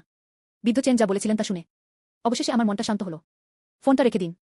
আমার দৃষ্টি ডেস্কের উপর পড়ে যাওয়া হোলোগ্রাফিক প্রজেকশন চশমাগুলো। আমরা কিভাবে এর সামাজিক মূল্য সর্বাধিক করতে পারি? অপরদিকে সিংহুজা পিকিং বিশ্ববিদ্যালয় স্কুল অফ মেডিসিনের সম্মেলন কক্ষে লিউইগুকে আমন্ত্রণ জানানো হয়েছিল। একটি অতি গোপনীয় প্রযুক্তিগত বিশ্লেষণ সভায় যোগদান করুন। মেডিকেল স্কুলের ডিন লিকিং ব্যাখ্যা করছেন। এটি গত পদার্থবিজ্ঞান প্রতিযোগিতার একটি প্রশ্নপত্র। এটি এখন একটি অতি গোপনীয় জাতীয় নথি। বোনাস প্রশ্নে 3D ইমেজিং প্রযুক্তি সম্পর্কে একটি অনুমান। প্রার্থী একটি উদ্ভট ধারণা পেশ করলেন। এটি শুধু 3D ইমেজিংয়ের সমস্যারই সমাধান করেনি, এতে এটিকে মেডিকেল ইমেজিং প্রযুক্তির সঙ্গে সংযুক্ত করারও প্রস্তাব করা হয়েছে। হোলোগ্রাফিক প্রজেকশন চশমা তৈরি করা হয়। আপনি মানবদেহের অভ্যন্তরীণ অঙ্গপ্রত্যঙ্গ সরাসরি দেখতে পারেন। এবং এটি ত্রিমাত্রিক। এটা সেই প্ল্যানার ইমেজিং প্রযুক্তি নয় যা আমরা এখন সিটি স্ক্যানে ব্যবহার করি। যদি এটি সত্যি অর্জন করা যেত, এটি শুধু রোগ নির্ণয় প্রযুক্তিতে বৈপ্লবিক পরিবর্তনই আনেনি, এমনকি অস্ত্রোপচার পদ্ধতিও একটি বড় অগ্রগতি হিসেবে বিবেচিত হবে। উপস্থিত বিশেষজ্ঞদের মধ্যে কেউ কি বলেছিলেন যে এটি কেবলই অনুমান ছিল? এটা অলিক কল্পনা ছাড়া আর কিছুই নয়। লিউইগু হঠাৎ অবাক হয়ে বলে উঠল, তুমি বলেছিলে কি গত পদার্থবিজ্ঞান প্রতিযোগিতার প্রশ্নগুলোর উত্তর? ঝাও লামই তাকে আমন্ত্রণ জানিয়েছিলেন। এটা কি সেই সময় ছিল যখন শারীরিক শিক্ষা প্রতিযোগিতায় স্বর্ণপদকগুলো প্রদান করা হয়েছিল? লিচিং হ্যাঁ বলল। ভগ্নাংশকে অসীমের প্রতীক দ্বারা প্রকাশ করা হয়। কারণ উত্তরপত্রের বিষয়বস্তু অত্যন্ত গোপনীয়। খুব কম লোকই উত্তরটি দেখেছে। এই ঘটনাটি দেশজুড়ে ব্যাপক আলোচনার জন্ম দেয়া। প্রার্থীর নাম লুশেং। লিউইগু উত্তেজিত হয়ে বললেন, তাহলে আমরা সবাইটি মুলতবি করতে পারি। আমার লুশেমের সাথে দেখা হয়েছে। ডিন লি আর আমি তাকে খুঁজতে যাব। চিংলং পাপেট ইঞ্জিনটি চীনা বিজ্ঞান একাডেমি দ্বারা চুরি হয়েছিল। এখনও আমার মনে স্পষ্ট। সে আরেকটি সুযোগ হাতছাড়া করতে চায়নি। বারবার জোর দেওয়া হয়েছিল যে সকল অংশগ্রহণকারীকে অবশ্যই কঠোর গোপনীয়তা বজায় রাখতে হবে। বেইজিং গ্র্যান্ড হোটেলের ভিআইপি মিটিং রুমে লিউইগু আমাকে এখানে আমন্ত্রণ জানিয়েছেন। এবার সে কাউকে সতর্ক করতে চায়নি। ডিন লিচিং সরাসরি আসল কথায় এসে বললেন, তোমার পরীক্ষার খাতায় 3D ইমেজিং প্রযুক্তি এবং পার্সপেক্টিভ প্রযুক্তির সমন্বয়। এমন হোলোগ্রাফিক প্রজেকশন চশমা তৈরি করা যায় যা মানবদেহের ভেতর দিয়ে দেখতে পারে। আপনি কতটা আত্মবিশ্বাসী? আমি বিনা দ্বিধায় উত্তর দিলাম, 100%। লিচিং পুরোপুরি অবিশ্বাস নিয়ে তাকিয়ে রইল। লিউইগুর দিকে ফিরে সে বলল, এটা কি বাজে কথা নয়? তবে লিউইগু মোটেও অবাক হননি। পরিবর্তে সে উত্তেজিতভাবে বললি, প্রথমবার তার সাথে দেখা হওয়ার সময় আমারও যদি তোমার মতো একই অনুভূতি হতো। তারপর সে আমার দিকে ফিরে বলল, তুমি সৎ কি? আপনি কি ইতিমধ্যে একটি সম্পূর্ণ প্রোটোটাইপ তৈরি করেছেন? আমি হ্যাঁ বললাম। এই ফাংশনটি শুধু মানবদেহের ভেতর দিয়েই দেখতে পারে না, এতে আত্মদর্শন এবং মেমরি ইমেজিং ক্ষমতাও রয়েছে। লিচিং এতটাই অবাক হয়েছিল যে তার মুখ হয়ে গিয়েছিল। এমন একটি যন্ত্রের প্রোটোটাইপ তৈরি করুন যা মানবদেহের ভেতর দিয়ে দেখতে পারে। এটাই যথেষ্ট অবিশ্বাস্য। এতে আত্মদর্শন এবং মেমরি ইমেজিং ক্ষমতা থাকারও দাবি করা হয়। এটা একেবারেই অবিশ্বাস্য দম্পতি। লিচিং এর বিষয়কে উপেক্ষা করে বিশুদ্ধ 3D ইমেজিং প্রজেকশন নিয়ে চলতে থাকা, শুধু সিনেমা দেখার জন্য। উদাহরণস্বরূপ একটি প্রদর্শন দিতে। তবে 3D ইমেজিং এবং পার্সপেক্টিভ প্রযুক্তি একত্রিত করার পরে অপর পক্ষের অনুমোদনক্রমে চশমা পরুন। আপনি অন্য মানুষের অভ্যন্তরীণ অঙ্গপ্রত্যঙ্গ এবং রক্তপ্রবাহ দেখতে পারেন, স্নায়ুতন্ত্র ইত্যাদি। ক্ষতচিহ্নের বৃদ্ধি ও বিলুপ্তি পর্যবেক্ষণ করা যেতে পারে। এর মানে হলো ভবিষ্যতে ডাক্তারদের আর শরীর কাটার প্রয়োজন হবে না। অস্ত্রোপচারের আগে এটি করা যেতে পারে। ক্ষতগুলো স্পষ্টভাবে দেখা যাচ্ছিল। লিচিং সবসময় ভাবত আমি আজেবাজে কথা বলছি। লি ওয়েগু অবাক হয়ে ও মনোযোগ সহকারে শুনছিল। আমি বলতে থাকলাম, যেহেতু অন্যদের মনের কথা বোঝা সম্ভব, অবশ্যই আপনি নিজের অন্তরের দিকে তাকাতে পারেন। কিন্তু নীতিগুলো সম্পূর্ণ ভিন্ন। আত্মদর্শন হল সংবেদী অঙ্গের মাধ্যমে নিজেরই দেওয়া সংকেত গ্রহণ করার প্রক্রিয়া। বিভিন্ন দুর্বল বৈদ্যুতিক সংকেত, শক্তি তরঙ্গ ইত্যাদি ন্যানোচিপ প্রক্রিয়াকরণের মাধ্যমে ছবি তৈরি করা হয়। এতে কোনো তেজস্ক্রিয়তা নেই। যে জিনিসগুলো এক্স রে দৃষ্টিতে দেখা যায় না, অভ্যন্তরীণ দৃষ্টি দেখা যেতে পারে। ডিন লিচিংও মনোযোগ দিয়ে শুনতে শুরু করলেন। যদিও এটা শুধু একটা অলীক স্বপ্ন, সে এটা নিয়ে কখনো ভাবেনি। ফলে আমি আগ্রহী হয়ে উঠলাম। সে জানতে চাইল মেমোরি ইমেজিং বলতে আসলে কি বোঝায়। আমি বলতে থাকলাম যে স্মৃতির প্রতিচ্ছবি স্বপ্নের মতো। চশমা পড়লে মনে হয় যেন অতীতে ফিরে যাওয়া। সেই সব অভিজ্ঞতা এখনো আমার মনে স্পষ্ট। এটি এমনকি দীর্ঘদিনের সুপ্ত স্মৃতিকেও জাগিয়ে তুলতে পারে। এর চিকিৎসাগত তাৎপর্য কি? লিচিং আবার জিজ্ঞাসা করল। আমি বলতে থাকলাম যে রোগীরা সরাসরি এর মোকাবেলা করতে পারে। মানসিক আঘাতের চিকিৎসার জন্য ব্যবহৃত হয়। এটি আলঝেইমার রোগের চিকিৎসাতেও ব্যবহার করা যেতে পারে। অতীত স্মরণ করে অসুস্থতার কারণও খুঁজে বের করা যেতে পারে। লিচিং নিজের উরুতে চাপড় মেরে বলল, হ্যাঁ, আপনি ঠিক বলেছেন। আমি এটা কেন ভাবিনি? আমার মনে হয় মেরামত করা হোলোগ্রাফিক প্রজেকশন চশমা এই মুহূর্তে সব বৈশিষ্ট্য প্রদর্শন করা সম্ভব নয়। অন্যথায় অনেক উন্নত বৈশিষ্ট্যের কারণে অল্প সময়ে এটা ব্যাখ্যা করা কঠিন। সুতরাং চলুন আমরা এগিয়ে যাই। আমার বর্তমান পণ্যের প্রোটোটাইপ। এতে শুধু 3D ইমেজিং এবং মেমরি ইমেজিং ফাংশন রয়েছে। পার্সপেক্টিভ ফাংশনটিকে পার্সপেক্টিভ সিস্টেমের সাথে একীভূত করতে হবে। অন্তঃকক্ষীয় কার্যকারিতা। বর্তমানে কোনো উপযুক্ত সেন্সর রিসিভার নেই, কিন্তু প্রযুক্তিগত সমাধানটা ইতিমধ্যেই পুরোপুরি আমার মাথায় আছে। আমি এখন ম্যানুফ্যাকচারিং ফিউচার টেকনোলজি কোম্পানি প্রতিষ্ঠা করেছি। আমি শতভাগ নিশ্চিত যে আমি এই পণ্যগুলো উৎপাদন করতে পারব। আমার কথা শেষ করার পর তারা তখনও ফ্যালফ্যাল করে তাকিয়েছিল। সে অনেকক্ষণ ধরে ঘোরের মধ্যে ছিল। তুমি আমার বাড়িতে এসে আসল চশমাটা দেখে যাচ্ছ না কেন? আমি বললাম, ঠিক আছে। এরপর তারা উত্তেজিত হয়ে হুঁশ ফিরে পেল। বাড়ি ফিরে আমি আমার চশমাটা বের করলাম। এই জিনিসটা দেখতে রিয়ার ভিউ হেলমেটের মতো। আমি লিচিংকে ওটা সঙ্গে নিয়ে যেতে বললাম। লিচিং তার ফোনের সমতল ছবিটির দিকে তাকালো। এটি সম্পূর্ণরূপে ত্রিমাত্রিক হয়ে উঠেছে। আমার সামনে একটি কাপ রাখা হয়েছিল। মনে হচ্ছিল যেন হাত দিয়েই তুলে নেওয়া যাবে। চলো ভিডিওটা আবার দেখি। হে ঈশ্বর, মনে হচ্ছে আমি ঠিক সেখানেই আছি। আমি ভিডিও জগতের একজন ব্যক্তি। ভিডিওটিতে এক বালতি পানি ছিটানো হয়েছিল। সে দ্রুত সরে গেল। এটা খুবই আশ্চর্যজনক। আমি হাত বাড়িয়ে আমার চশমাটা স্পর্শ করলাম। চলুন মেমরি ইমেজিং ফাংশনটি চেষ্টা করে দেখি। এবার নিজের কথা ভাবুন। আমার সত্যিই করতে ইচ্ছে করছে, কিন্তু কিছুতেই মনে করতে পারছি না। অল্প সময়ের মধ্যে লিচিং কাঁদতে কাঁদতে মৃদুস্বরে বলল, আমি সেই মারাত্মক অসুস্থতাটির সাক্ষী ছিলাম যা প্রায় আমার জীবন কেড়ে নিয়েছিল। দেখা গেল আমি পুকুরের জল পান করছিলাম। সে একটি অজানা পরজীবী গ্রহণ করেছিল। এর ফলে আমি চিকিৎসাবিদ্যায় কর্মজীবন গড়ার সিদ্ধান্ত নিই। তোমার চশমা খুলে ফেলো। লিচিংয়ের চোখ পুরোপুরি বদলে গেল। অসংবিত উত্তেজনার সাথে মিশ্রিত আনন্দ। পরীক্ষার পর লি ওয়েগু বলেন, এটি চিকিৎসা সম্প্রদায়ের ধারণাকে পুরোপুরি পাল্টে দেবে। আমি এই বলে উপসংহার টানলাম যে প্রযুক্তি সহযোগিতার ফি চাইনিজ একাডেমি অফ সায়েন্সেসের ফি এর সমান হবে 50 মিলিয়ন। প্রয়োজনীয় পরীক্ষাগার এবং চিকিৎসা পদ্ধতি। যতক্ষণ না তোমরা নিজেরা ব্যাপারটা বুঝে উঠতে পারছো ততক্ষণ অপেক্ষা করো। আমি প্রযুক্তিগত সমস্যাগুলো সমাধানে সাহায্য করব। তারা সম্পূর্ণ একমত। তারা দ্রুত আমাকে 50 মিলিয়ন পাঠিয়ে দিল। তারা এইমাত্র চলে গিয়েছিল। দরজাটা বাইরে থেকে খোলা হয়েছিল। তার বাবা লু জিয়াংগু ফিরে এসেছিলেন। বাবা ফিরে এসেছেন? আমি বাবাকে জিজ্ঞেস করলাম তিনি আমাকে দেখেছেন কিনা। তার মুখে হাসি ফুটে উঠল। সে তার ব্রিফকেসটি টেবিলের উপর রাখল। যেটি আপনি নিবন্ধন করতে চান। Manufacturing future technology co limited. ব্যবসায়িক লাইসেন্স জারি করা হয়েছে। কোম্পানিটি হাইটেক জোনে অফিসের জন্য একটি সম্পূর্ণ ফ্লোর ভাড়া নিয়েছে। সে তার ব্যাগ থেকে একটি ফাইল ফোল্ডার বের করে আমার হাতে দিল। সেটা শুনে আমার চোখ দুটো উজ্জ্বল হয়ে উঠল। আপনার নিজের কোম্পানি আছে? কার্যকরী মূলধন দিয়ে আবার। সাইবার জগতের অত্যাধুনিক প্রযুক্তি এটি তৈরি করতে পারে। ব্লু স্টার প্রযুক্তির এক নতুন যুগের সূচনা হয়েছে। আমি মনে মনে পরিকল্পনা করছিলাম। আমি ব্যক্তিগতভাবে মূল প্রযুক্তিগুলো আয়ত্ত করতে পারি। সর্বোপরি তার মনে অন্য এক জগতের সমগ্র প্রযুক্তিগত অস্ত্রাগার ছিল। কিন্তু কোম্পানির সামগ্রিক উন্নয়নকে চালিত করা একটি সেরা মানের দল প্রয়োজন। এই কথা ভেবে আমি বিভিন্ন চাকরির নিযোগের ওয়েবসাইট দেখতে শুরু করলাম। এবং হেডহান্টিং কোম্পানির হোমপেজ। দেশের সেরা বৈজ্ঞানিক গবেষণা প্রতিবাদের সন্ধান করুন। তবে স্ক্রিনে ভেসে ওঠা সেই চিত্তাকর্ষক জীবন বৃত্তান্তগুলোর দিকে তাকিয়ে আমি শুধু মাথা নাড়ালাম। মনে হচ্ছে আমার নিজেকেই হাইটেক পার্কে যেতে হবে, আর কোনো উপায় নেই। দেখো, আমি এখানে খুব ভরে বসে আছি। হাইটেক শিল্প পার্কের একটি সাদামাটাভাবে সাজানো নুডলসের দোকানে। আমার ফোন স্ক্রোল করছি। আমার সামনে এক বাটি ঠান্ডা নুডলস রাখা হয়েছিল। সে এক টুকরো মুখে দেয়নি। আমি পুরো দিনটা পার্কে হেঁটেই কাটালাম। প্রধান প্রকৌশলী পদবিধারীরা, গোল্ড মেডেল প্রোগ্রামার উপাধিধারী তথাকথিত অভিজাতরা। আমার মতে দক্ষতার ব্যবধানটি অনেক বেশি। ফলে তার ক্ষুধা চলে গেল। ঠিক যখন আমি হতাশ হয়ে চলে যেতে উদ্যত হচ্ছিলাম, নুডলের দোকানের পর্দাটা তোলা হলো। অগোছালো দাড়ি, পাখির বাসার মতো অগোছালো চুল নিয়ে একজন মধ্যবয়সী লোক ভেতরে প্রবেশ করল। তার বিবর্ণ চেক শার্ট। এই পার্কটি অত্যাধুনিক প্রযুক্তির প্রতিনিধিত্ব করে। বেমানান। লোকটি সোজা কাউন্টারের দিকে হেঁটে গেল। গলা ভেঙে গেল। আমি 4 ইউয়ানে এক বাটি নুডলস খেতে চাই। আমি হঠাৎ থেমে গেলাম। এই লোকটির কাছ থেকে আমি একটি পরিচিত উপস্থিতি টের পেলাম। অত্যন্ত বুদ্ধিমান ব্যক্তিদের অন্তর্গত একটি প্রকার। এমন একটি স্থান যা তার পারিপার্শ্বিকতার সাথে বেমানান। এই অনুভূতি হাইটেক জোনে আমার দেখা সেরা কর্মীদের সবার চেয়েও বেশি অসাধারণ। সম্মিলিত প্রভাব অনেক বেশি শক্তিশালী। আমি কোনো হইচই করিনি। সে নীরবে তাকে দেখছিল। শীঘ্রই এক বাটি গরম নুডলস পরিবেশন করা হলো। লোকটি খাওয়ার জন্য প্রস্তুত হয়ে তার চপস্টিক তুলে নিল। টেবিলের উপর রাখা তার ফোনটা হঠাৎ বেজে উঠল। ফোনটি পুরনো এবং জীর্ণ ছিল। স্ক্রিনটিতে কয়েকটি ফাটল ছিল। কিন্তু এরপর কি হলো? কিন্তু এটি আমার বিচারকে আরও দৃঢ় করল। লোকটি তার ফোনটা ছুঁয়েও দেখেনি। সে কেবল হাতটা তুলে ফোনের স্ক্রিনের দিকে বাতাসে নাড়ল। কলটি স্বয়ংক্রিয়ভাবে সংযুক্ত হয়েছে। লোকটির কণ্ঠে অধৈর্যের ছোঁয়া ছিল। ফোনের অপর প্রান্তে মনে হচ্ছিল তারা তাকে কোনো দলে যোগ দেওয়ার জন্য আন্তরিকভাবে আমন্ত্রণ জানাচ্ছে। তারা আকর্ষণীয় শর্ত দিয়েছিল, যার মধ্যে বার্ষিক বেতন ছিল 20 লাখ। লোকটি খিলখিল করে হাসল। সে চপস্টিক দিয়ে এক লোকমা নুডলস তুলে নিয়ে সশব্দে মুখে পুরে দিল। টাকা পয়সা নিয়ে আমি খুব একটা মাথা ঘামাই না এবং এ ব্যাপারে আমার কোনো বড় দাবিও নেই। কিন্তু এর জন্য বসের উচ্চ পর্যায়ের বুদ্ধিমত্তা প্রয়োজন। সে সুপে চুমুক দিল। এভাবেই চালিয়ে যাই। আপনার কাছে আমার একটি প্রশ্ন আছে। যদি আপনি উত্তর দিতে পারেন, আমি আপনার জন্য কাজ করতে যাব। মাসে মাত্র ৫,০০০ হলেও আমি রাজি আছি। ফোনের অপর প্রান্তে থাকা ব্যক্তি, তার কথাগুলো যেন তার ভেতরের প্রতিযোগিতামূলক মনোভাবকে জাগিয়ে তুলেছিল। সহজেই সম্মত। লোকটি তার চপস্টিক নামিয়ে রাখল। সে ধীরে ধীরে জিজ্ঞাসা করল, আলোর চেয়ে দ্রুত যোগাযোগে কোয়ান্টাম এন্টাঙ্গলমেন্টের প্রযোগ সংকেত প্রেরণ না হওয়ার আপাত বিরোধিতা কিভাবে সমাধান করা যায়, এবং একটি স্থিতিশীল দ্বিমুখী চ্যানেল মডেল তৈরি করুন। ফোনের অপর প্রান্তটি সঙ্গে সঙ্গে নীরব হয়ে গেল। কয়েক সেকেন্ড পেছন থেকে প্রচণ্ড গালিগালাজের একটি বিস্ফোরণ ঘটল। পাগলটার ফোনটা হঠাৎ কেটে গেল। লোকটা মোটেও পাত্তা দিল না। সে তার চপস্টিক তুলে নিল। সে অসহায়ভাবে মাথা নাড়ল। সে মনে মনে বিড়বিড় করে বলল, আমি এই ধরনের লোকের জন্য কাজ করছি গু। এটা আমার নিজের প্রতি অপমান। আমি আমার চপস্টিক নামিয়ে রাখলাম। এইমাত্র সেই রিমোট ফোন কলটি। এটি অবশ্যই একটি ক্ষুদ্র রিমোট সেন্সিং ডিভাইস। এই প্রযুক্তিটি একটি ভাঙা মোবাইল ফোনেও সংযুক্ত করা সম্ভব। এই লোকটির দক্ষতার স্তর সুস্পষ্ট। আরও গুরুত্বপূর্ণভাবে, তিনি যে প্রশ্নটি তুলেছিলেন, যদিও আমার কাছে এটা কঠিন মনে হয় না, কিন্তু এতে ইতিমধ্যেই স্পর্শ করা হয়েছে ব্লু স্টার কোয়ান্টাম পদার্থবিজ্ঞানের সীমানা। এই সেই ব্যক্তি যাকে আমি খুঁজছি। আমি উঠে দাঁড়ালাম। সে নিজের নুডলসের বাটিটা হাতে নিয়ে লোকটির বিপরীত দিকে হেঁটে গেল। লোকটি বসে পড়ল এবং মাথা তুলল। সে আমার দিকে তাকালো। কোনো কথা বলা হয়নি। নুডলস খাওয়া চালিয়ে যান। আমি আপনার প্রশ্নের উত্তর দিচ্ছি। আমি কথা বললাম। লোকটি তার নুডলস খাওয়া বন্ধ করল। সে আবার মাথা তুলল। তিনি অত্যন্ত আগ্রহ নিয়ে আমার দিকে তাকালেন। আমাকে বলো, উচ্চমাত্রিক স্থানকাল তত্ত্ব ব্যবহার করে কোয়ান্টাম জটবদ্ধ জোড়া, এদেরকে একই কণা হিসেবে বিবেচনা করুন। বিভিন্ন স্থানকালিক মাত্রায় প্রক্ষেপণ। তথ্যটি নিজেই প্রেরণ করা হয়নি। অবস্থাগুলোর সমকালীকরণ শুধুমাত্র চ্যানেল মডেলেই প্রকাশিত হয়।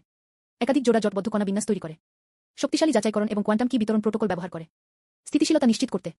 আমি দ্রুত কথা বলি না, কিন্তু প্রতিটি কথাই ছিল সুস্পষ্ট। লোকটির মুখে প্রথমে একটি কৌতুকপূর্ণ হাসি ছিল, কিন্তু আমার ব্যাখ্যা শোনার পর তবে তার মুখের ভাব আমূল বদলে গেল। সে তার চপস্টিক নামিয়ে রাখল। আমার দিকে একদৃষ্টে তাকিয়ে আছে। তুমি তো কেবল একজন উচ্চ বিদ্যালয়ের ছাত্র। কিভাবে কেউ এত নিখুঁত উত্তর দিতে পারে? আমি তার বিস্ময়কে উপেক্ষা করলাম। পরিবর্তে একটি প্রশ্ন করুন। এবার আপনাকে প্রশ্ন করার পালা আমার। লোকটির মুখে চরম অবজ্ঞা ছিল। এতে কোনো সমস্যাই নেই। একটি টোকামাক ডিভাইসে ভবিষ্যৎবাণী করতে dynamic magnetic field constraint verification algorithm কিভাবে ব্যবহার করবেন? প্লাজমা সীমানা স্থানীয় ঝিল্লি বিস্ফোরণ দমন করতে এটি স্থিতিশীল দীর্ঘস্পন্দন উচ্চ সীমাবদ্ধতা কার্যক্রমকে সক্ষম করে। লোকটি পুরোপুরি হতবাক হয়ে গিয়েছিল। সে মুখ খুল। আমার মাথায় নানা চিন্তা ঘুরপাক খাচ্ছিল। কিন্তু তারা আবিষ্কার করল, আমি একটি সম্পূর্ণ উত্তর দিতে পারব না। সে কষ্ট করে উত্তর দিল, কিন্তু শীঘ্রই তা আবিষ্কৃত হল। তার প্রতিটি যুক্তি আমি সহজেই তাদের সকলের মধ্যে গভীরতর বৈপরীত্য তুলে ধরতে পারি। অবশেষে সে হতাশ হয়ে হাল ছেড়ে দেওয়া ছাড়া আর কোনো উপায় খুঁজে পেল না। সে আমাকে মনোযোগ দিয়ে দেখল। একটি সাধারণ স্কুল ইউনিফর্ম। তার মুখে তখনও শিশুসুলভতার ছোঁয়া ছিল। তুমি একজন উচ্চ বিদ্যালয়ের ছাত্র। কেউ কিভাবে এত গভীর প্রশ্ন করতে পারে? লোকটির কণ্ঠ কাঁপছিল। তার প্রতিক্রিয়ায় আমি খুব সন্তুষ্ট হয়েছিলাম। আমি কি আপনার নাম জানতে পারি? আমি তার পরিস্থিতি সম্পর্কে আরও জানতে চাই। উবাইলং। তুমি পশ্চিমা হ্যাকারদের মনে ভয়ের সঞ্চার করো। ব্লু হ্যাকার অ্যালায়েন্স নং 1। উবাইলং, যিনি মার্শাল আর্ট জগতে কৃষ্ণ দানব শ্বেত ড্রাগন নামে পরিচিত। ওই প্রশংসাগুলো এখন পুরনো খবর। যুবকটির প্রতি, আমি কি আপনার নাম জানতে পারি? উবাইলং আমাকে জিজ্ঞাসা করল। আমার নাম লুশেং। লুশেং, তুমি তো জিনের গোল্ডেন লিস্টটা ছিঁড়ে ফেলোনি, তাই না? আমি ভাবছি রিকু প্রতিভাবান নাকি বোকা। আমি সেই সত্তা। আশ্চর্য হওয়ার কিছু নেই যে আমি তার মহত্ব দেখতে পাইনি। আমি শুনেছি আপনি চাইনিজ একাডেমি অফ সায়েন্সেস এবং সিংহুয়া ও পিকিং বিশ্ববিদ্যালয়ের বিশেষ ভর্তির প্রস্তাবও প্রত্যাখ্যান করেছেন। এটা কি সত্যি? আমি বলেছিলাম এটা সত্যি। উবাইলং সোজা আমার দিকে তাকিয়েছিল। কিন্তু সে মুখে হাসি নিয়ে বলল, তাহলে তুমি কি প্রতিভাবান নাকি বোকা? আমি খুবই গুরুত্ব সহকারে বলছি, সে একটা আস্ত বোকা। একটা বলার পর তারা দুজনেই প্রাণ খুলে হাসতে লাগল, যতক্ষণ না তাদের চোখ বেয়ে জল গড়িয়ে পড়ল। নায়কদের একে অপরকে ভালোবাসার অর্থ কি তা আমি অবশেষে বুঝতে পেরেছি। হাসার পর আমি সামান্য সামনের দিকে ঝুঁকলাম। উবাইলংয়ের দিকে তাকিয়ে, আপনি কি আমার গবেষণা সংস্থায় যোগদান করতে আগ্রহী? উবাইলং আবারও হো হো করে হেসে উঠল। তার মানে তুমি একটা ছোট বাচ্চা হয়ে একটা টেক কোম্পানি শুরু করেছিলে? তারা চায় আমি যোগ দিই। আমি হ্যাঁ বললাম। আমার তোমার মতো কাউকে দরকার। উবাইলং বুঝতে পেরেছিল যে আমি ঠাট্টা করছিলাম না। সত্যি বলতে এবং গুরুত্ব সহকারে বলতে গেলে, তোমার প্রতিভা ঠিক তেমনি যেমনটা আমি সবসময় স্বপ্ন দেখেছি। বসকে শুধু আমাকে প্রতিদিন খাবার দিলেই হবে। আমি তোমার সাথে এটা করব। আমার মতে, তুমি তো একজন গরিব হাই স্কুল ছাত্র যে 4 ইউয়ান দামে নুডলস খায়। আপনি কি একটি কোম্পানি শুরু করতে সক্ষম? আমি জানি এটা অর্থহীন ও অপ্রয়োজনীয়। শুধু মোবাইল ব্যাংকিং অ্যাপটি খুলুন এবং চাপুন ভারসাম্য। পৃষ্ঠাটি সরাসরি উবাইলংয়ের সামনে প্রদর্শিত হয়েছিল। শূন্যগুলোর দীর্ঘ সারি দেখে উবাইলংয়ের চোখ ঝাপসা হয়ে গেল। সে চোখ কচলাতে লাগল। আমি শূন্যগুলো আবার গুনে দেখলাম। উবাইলং হঠাৎ উঠে দাঁড়াল। তার তেলমাখা শার্টে। আমি জোরে জোরে হাত কষলাম। তারপর সেটি গম্ভীরভাবে আমার দিকে হাত বাড়িয়ে দিল। বস, আমি যোগ দিতে ইচ্ছুক। তার মুখ উত্তেজনায় পূর্ণ ছিল। আমি পারিশ্রমিক ছাড়াও এটা করতাম। আমি মাথা নাড়ালাম। আমি অতটা কিপন হব না। মাসিক মূল বেতন 1 লাখ। প্রকল্পের উপর নির্ভর করে লভ্যাংশ দেওয়া হবে। উবাইলং এতটাই উত্তেজিত ছিল যে সে কথা বলতে পারছিল না। তবে আমার কোম্পানি সবে শুরু হয়েছে। আমাদের এখনো কর্মী সংকট রয়েছে। আমি অনেক দিন ধরে খুঁজছি। আমার জীবনে দেখা একমাত্র তুমি। আপনার জন্য ব্যাপারটা কঠিন হতে পারে। উবাইলং এটা শুনেছিল। কিন্তু সে আত্মবিশ্বাসের সাথে নিজের বুকে চাপড় দিল। আমি আমার মতো আরও 7 জনকে চিনি। তখন আমরা 8 জন গংগাদা ছিলাম। এটি বিখ্যাত 8 জন খামখেয়ালির মধ্যে অন্যতম। বদমেজাজি এবং অসামাজিক। পরবর্তীতে তারা একসাথে ড্যাঙ্ক অ্যালায়েন্স গঠন করেন। যখন নেটওয়ার্ক আক্রমণ এবং প্রতিরক্ষা দক্ষতার কথা আসে, আমরা বলতে পারি আমরা দ্বিতীয়। প্রথম স্থান দাবি করার সাহস কারণেই। আমরা কি তাদের ডেকে তোমাকে দেখতে বলবো? অবশ্যই আমি চাই। উবাইলং তার পুরনো জীর্ণ মোবাইল ফোনটা বের করল। সে সাথে সাথে একটি নম্বর ডায়াল করল। বৃদ্ধ লিউ দ্রুত ছাত্রাবাস থেকে বাকিদের ডেকে পাঠালেন। হাইটেক পার্কের প্রবেশদ্বারে নুডলসের দোকান। আমরা এখন বড় কাজ শুরু করতে পারি। কি বড় কাজ? মাসিক 1 লাখ ইউয়ান প্রাথমিক বেতন। প্রকল্পের লভ্যাংশের কোনো মধ্যসীমা নেই। মূল বিষয় হলো এই বস আমার চেয়ে বেশি বুদ্ধিমান ও জানি। এক মুহূর্ত পরে নুডলসের দোকানের পর্দাটা আবার তোলা হলো। 7 জন পুরুষ উবেইলিনের মতো পোশাক পরেছেন। তারা তাড়াহুড়ো করে ভেতরে প্রবেশ করল। তাদের চুল তৈলাক্ত ছিল, খটকুটো। তার পোশাকও কুচকানো ছিল। আমি যেমনটা ভেবেছিলাম ব্যাপারটা প্রায় তেমনি। নেতাটি ছিলেন চৌকো মুখের এক ব্যক্তি। দরজা দিয়ে ঢোকা মাত্রই সে চিৎকার করতে শুরু করল। বুড়ো, তুমি আমাদের সাথে ঠাট্টা করছো না তো? তাদের আইকিউ ও জ্ঞান তোমার চেয়ে বেশি। এই প্রথমবার শুনলাম তুমি নিজের সম্পর্কে কথা বলছো। এই 7 জন হলেন উবাইলনের 7 জন রুমমেট। তারা প্রবেশ করার সাথে সাথেই তারপর আমি দেখলাম আমি উবাইলনের বিপরীতে বসে আছি। লিনচেং নং এক মিডল স্কুলের যে স্কুল ইউনিফর্মটি আমি পরেছিলাম তা স্পষ্টভাবে দেখার পর 7 জনই হতবাক হয়ে গিয়েছিল। বুড়ো, কি হচ্ছে? বর্গাকার মুখের মানুষ উবাইলং যার কথা উল্লেখ করেছিল সেই বৃদ্ধ লিউ ভ্রুকুটি করলেন। আপনি যে বড় কাজটির কথা উল্লেখ করেছেন, এমনটা কি হতে পারে যে আমি শুধু এই ছোট বদমাসটার জন্যই কাজ করতে যাচ্ছি? আরেকজন লম্বা পাতলা লোক আমার সাথে একমত হয়ে বলে উঠল। বুড়ো, তুমি কি টাকার জন্য মরিয়া হয়ে উঠেছ? তারা টাকার জন্য সব নৈতিক নীতি বিসর্জন দেবে। একজন উচ্চ বিদ্যালয়ের ছাত্র, সে প্রযুক্তি সম্পর্কে কিছুই জানে না। এটা আমাদের জন্য অপমান, অপ্রত্যাশিত। কৃষ্ণ পিশাচ শ্বেত ড্রাগন প্রকৃতপক্ষে এই স্তরে নেমে এসেছে। উবাইলং মুহূর্তের জন্য নির্বাক হয়ে গেল। আমি জানি আবার অর্থহীন বকগানির সময় হয়েছে। সে সরাসরি তার পকেট থেকে একটি ট্যাবলেট বের করল। একটি ফাইল খুলুন। এটা টেবিলের উপর পড়েছিল। এটা পড়া শেষ করার পর তারপর সিদ্ধান্ত নাও আমার সাথে যোগ দেবে কিনা। ট্যাবলেটের স্ক্রিনটি আলোকিত। উপরে কোনো জটিল সূত্র নেই, শুধুমাত্র একটি কাঠামোগত চিত্র। ওটা ছিল টোকামাক যন্ত্রের একটি উন্নত মডেল, কিন্তু এর চৌম্বক ক্ষেত্র আবদ্ধকরণ কাঠামো। তবে এটি পদার্থবিজ্ঞান সম্পর্কে প্রচলিত ধারণাকে পুরোপুরি পাল্টে দিয়েছিল। এটা কি? বৃদ্ধ লিউ ভ্রুকুটি করলেন। আমি অবচেতনভাবে জিজ্ঞাসা করলাম। নিয়ন্ত্রিত পারমাণবিক ফিউশন চুল্লির কোর কনফাইনমেন্ট মডিউল। আমি শান্তভাবে উত্তর দিলাম। চিফ, বুড়ো লিউ এইমাত্র যে নুডল সুপের চুমুকটা দিল, এটা সরাসরি ছিটিয়ে বের হলো। হাই হাই, কিন্তু তুমি কি বলেছিলে? তার চোখ বিস্ফারিত হলো। ওরা আমার দিকে এমনভাবে তাকালো যেন আমি পাগল। নিয়ন্ত্রিত পারমাণবিক ফিউশন? আপনি এটাকে কোর কনস্ট্রেন্ট মডিউল বলেন? আপনি কি জানেন এই জিনিসটার মানে কি? এর মানে হলো অফুরন্ত বিশুদ্ধ শক্তি। এটি চতুর্থ শিল্প বিপ্লবকে নির্দেশ করে। এটি মানব সভ্যতার স্তরে একটি উল্লম্ফন নির্দেশ করে। আমি শান্তভাবে বললাম। বৃদ্ধ লিউ পুরোপুরি নির্বাক হয়ে গেলেন। ট্যাবলেটটির দিকে হাত বাড়াতেই তার হাত কাঁপছিল। কিন্তু আমি এটা স্পর্শ করার সাহস করি না। আমার ভয় হচ্ছিল এটা হয়তো শুধু একটা স্বপ্ন। সামান্য স্পর্শেই ভেঙে যায়। বাকি 6 জন অপরিচিত লোক তাদের সবাইকে ঘিরে ফেল। তারা সবাই ঘাট বাঁকালো। স্ক্রিনে থাকা কাঠামোগত নকশাটির দিকে একদৃষ্টে তাকিয়ে। এটা অসম্ভব। মোটা ফ্রেমের চশমা পরা এক পাতলা গঠনের লোক। তার কণ্ঠ কাঁপছিল। এই চৌম্বক ক্ষেত্রের পোলজি তাত্ত্বিকভাবে অসম্ভব। এটা 1 মিলিসেকেন্ডে ঘটবে। প্লাজমার অস্থিতিশীলতার কারণে এটি ভেঙে পড়েছিল। তাই নাকি? আমি ট্যাবলেটটা তুলে নিলাম। স্ক্রিনের উপর দিয়ে আলতো করে আঙুল চালান। আরও একটি নথি উদ্ধার করা হয়েছে। যদি আমি একটি আই ভিত্তিক যোগদান করি, রিয়েল টাইম ডাইনামিক ক্ষতিপূরণ অ্যালগরিদম। স্ক্রিনে জটিল কোডের একটি সারি প্রদর্শিত হল। রোগা লোকটি তার চশমাটা ঠেলে উপরে তুল। সে পর্দার আরও কাছে এগিয়ে গেল। বিটবিট করে নিজের মনে, এই অ্যালগরিদমের জন্য অপেক্ষা করুন। এটি কোনো ভবিষ্যৎবাণী নয়। এটি রিয়েল টাইমে তৈরি করা হয়। এর শব্দ ক্রমশ জোরালো হতে লাগল। অবিশ্বাসে পূর্ণ। এটি প্লাজমার প্রতিটি ক্ষুদ্র ওঠানামার উপর ভিত্তি করে গঠিত। নতুন চৌম্বক ক্ষেত্র সীমাবদ্ধতা মডেলের রিয়েল টাইম জেনারেশন। কি পরিমাণ কম্পিউটিং ক্ষমতার প্রয়োজন? এটা খুব বড়, কিন্তু আমি একটি স্থাপন করেছি। সৌন্নত এআই চিপ সজ্জিত কোয়ান্টাম কম্পিউটার। যথেষ্ট হয়েছে, আমি শান্তভাবে বললাম। Quantum computer? পুরো নুডলসের দোকানটা সঙ্গে সঙ্গে নিস্তব্ধ হয়ে গেল। সবাই আমার দিকে এমনভাবে তাকাচ্ছিল যেন আমি একটা দানব, একজন উচ্চ বিদ্যালয়ের ছাত্র। তারা শুধু নিয়ন্ত্রিত পারমাণবিক ফিউশনের মূল প্রযুক্তি উপস্থাপন করেননি, এবং হালকাভাবে বলল, সে একটি কোয়ান্টাম কম্পিউটার তৈরি করতে চায়।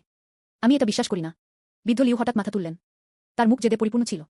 এমনকি যদি আপনার কাছে ব্লুপ্রিন্ট, অ্যালগরিদম এবং কম্পিউটার থাকে, তুমিও এটা তৈরি করতে পারবে না। এর জন্য সর্বোচ্চ মানের উপকরণ প্রয়োজন। সেরা মানের কারুকার্য। শীর্ষ দল। উপকরণের তালিকাটি এখানে রয়েছে। আমি আবার স্ক্রিনটা সোয়াইপ করলাম। একটি ঠাসা তালিকা বের করুন। উপকরণের 70%। বিদ্যমান শিল্প ব্যবস্থার মাধ্যমে এটিকে পরিমার্জন করা যেতে পারে।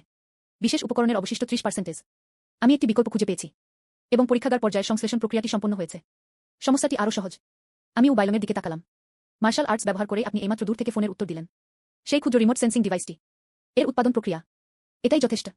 রিয়াক্টর কোরের উপাদানগুলির নির্ভুলতার প্রয়োজনীয়তা পূরণ করে। উবাইলং হঠাৎ চমকে জেগে উঠল। মুহূর্তের মধ্যে তার মুখ ফ্যাকাশে হয়ে গেল। এইমাত্র তার সামান্য জাহির করাটা। বস আসলেই ব্যাপারটা লক্ষ্য করেছেন।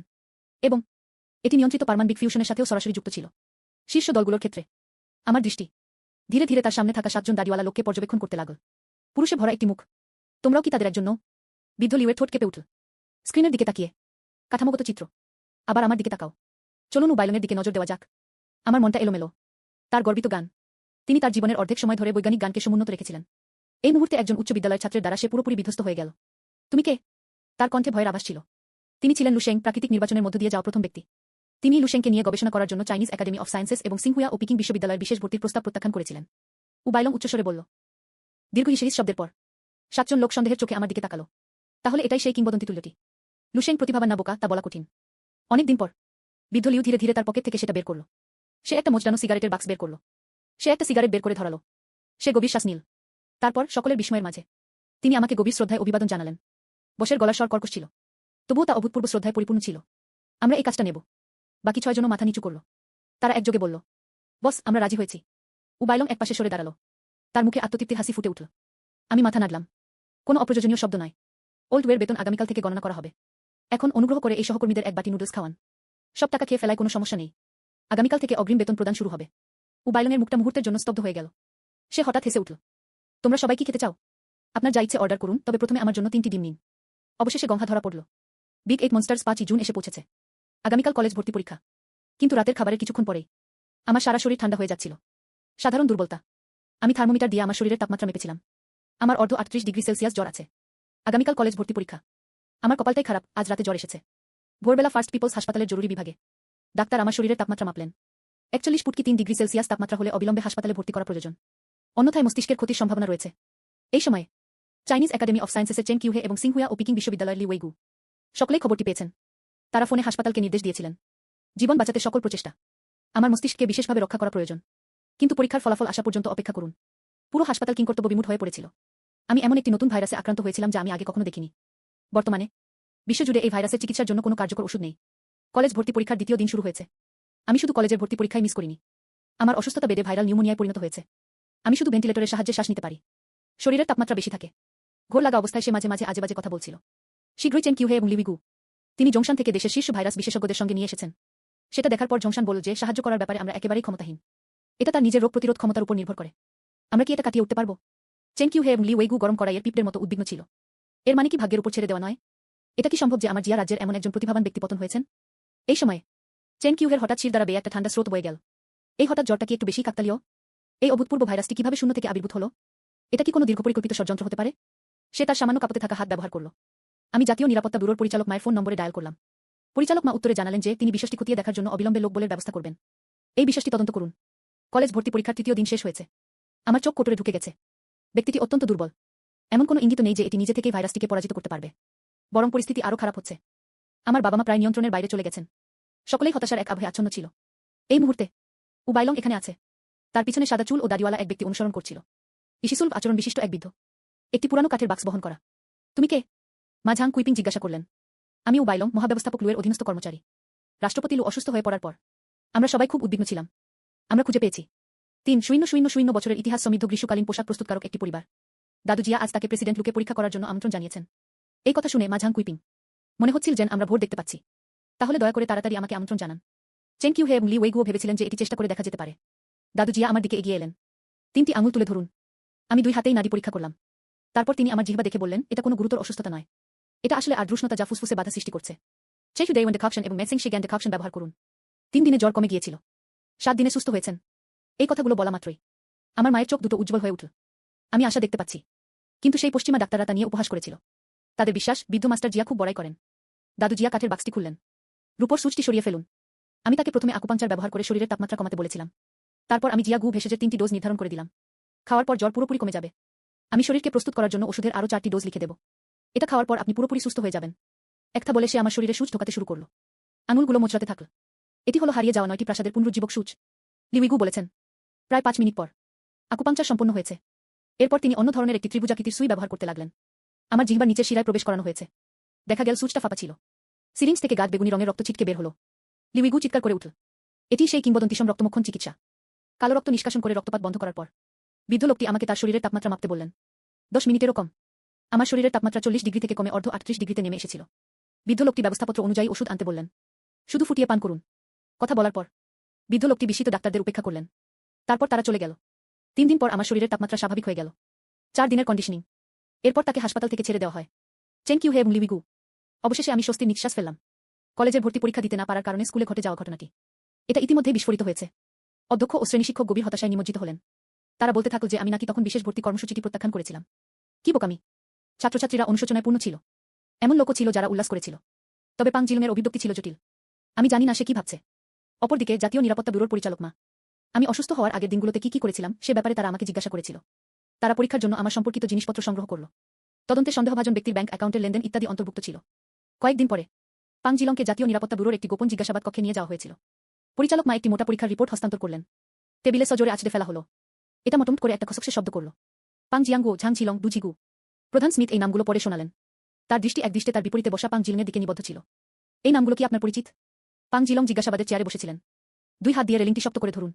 অতিরিক্ত চাপে আঙুলের গাঁটগুলো সাদা হয়ে গিয়েছিল। তার কপালে ঘামের সূক্ষ্ম ফোঁটা দেখা দিল। কিন্তু তার চোখ দুটো শান্ত থাকার আপ্রাণ চেষ্টা করছিল।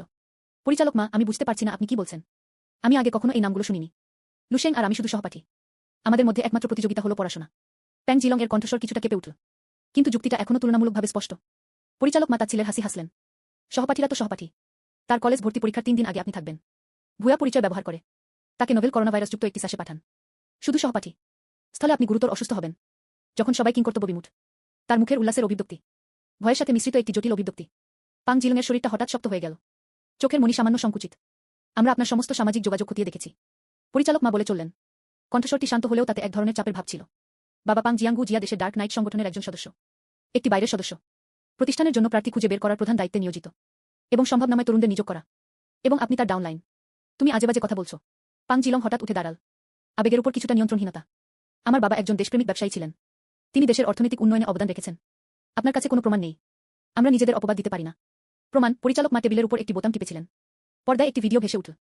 ভিডিওতে একটি নির্জন কফি শপে পাং জিলং সানগ্লাস পরা একজন বিদেশীর সাথে দেখা করুন। সে অপরজনকে একটি ইউএসবি ড্রাইভ দিল। এরপর অপর পক্ষ তাকে একটি খাম দিল। এটা আমাদের কফি শপ, যেখানে তুমি সাধারণত আসো। উদ্ধারকৃত নজরদারি ফুটেজ। পরিচালক মা পাং জিলংয়ের মুখের দিকে তাকালেন, যা ভয়ে ফ্যাকাশে হয়ে গিয়েছিল। ইউএসবি ড্রাইভে আপনার স্কুলের ভিতরে ও বাইরের সমস্ত পথ এবং পরিবেশের ভিডিও ধারণ করা হয়েছিল। এবং সেই খামের ভিতরে মূল ভূখণ্ডের শিক্ষার্থীদের সাথে বিশ্বাসঘাতকতা করার এটাই তোমার পুরস্কার। $100 000। পাং জিলং চেয়ারে ধপ করে বসে পড়ল। সারা শরীর কাঁপছে। সে একটি কথাও বলতে পারল না। ওই প্যাকেটটা তুমি তোমার বাবার কাছ থেকে পেয়েছ। সে তোমাকে বলেছিল, যতদিন পর্যন্ত মূল ভূখণ্ডের ছাত্রছাত্রীরা কলেজ ভর্তি পরীক্ষায় অংশগ্রহণ করতে পারবে না, আপনি বিজয় নিশ্চিত করতে সক্ষম হবেন। পুরো স্কুলের সেরা ছাত্রছাত্রী হও। সিংহুয়া ও পিকিং বিশ্ববিদ্যালয় থেকে বিশেষ ভর্তি কোটা পেয়েছি।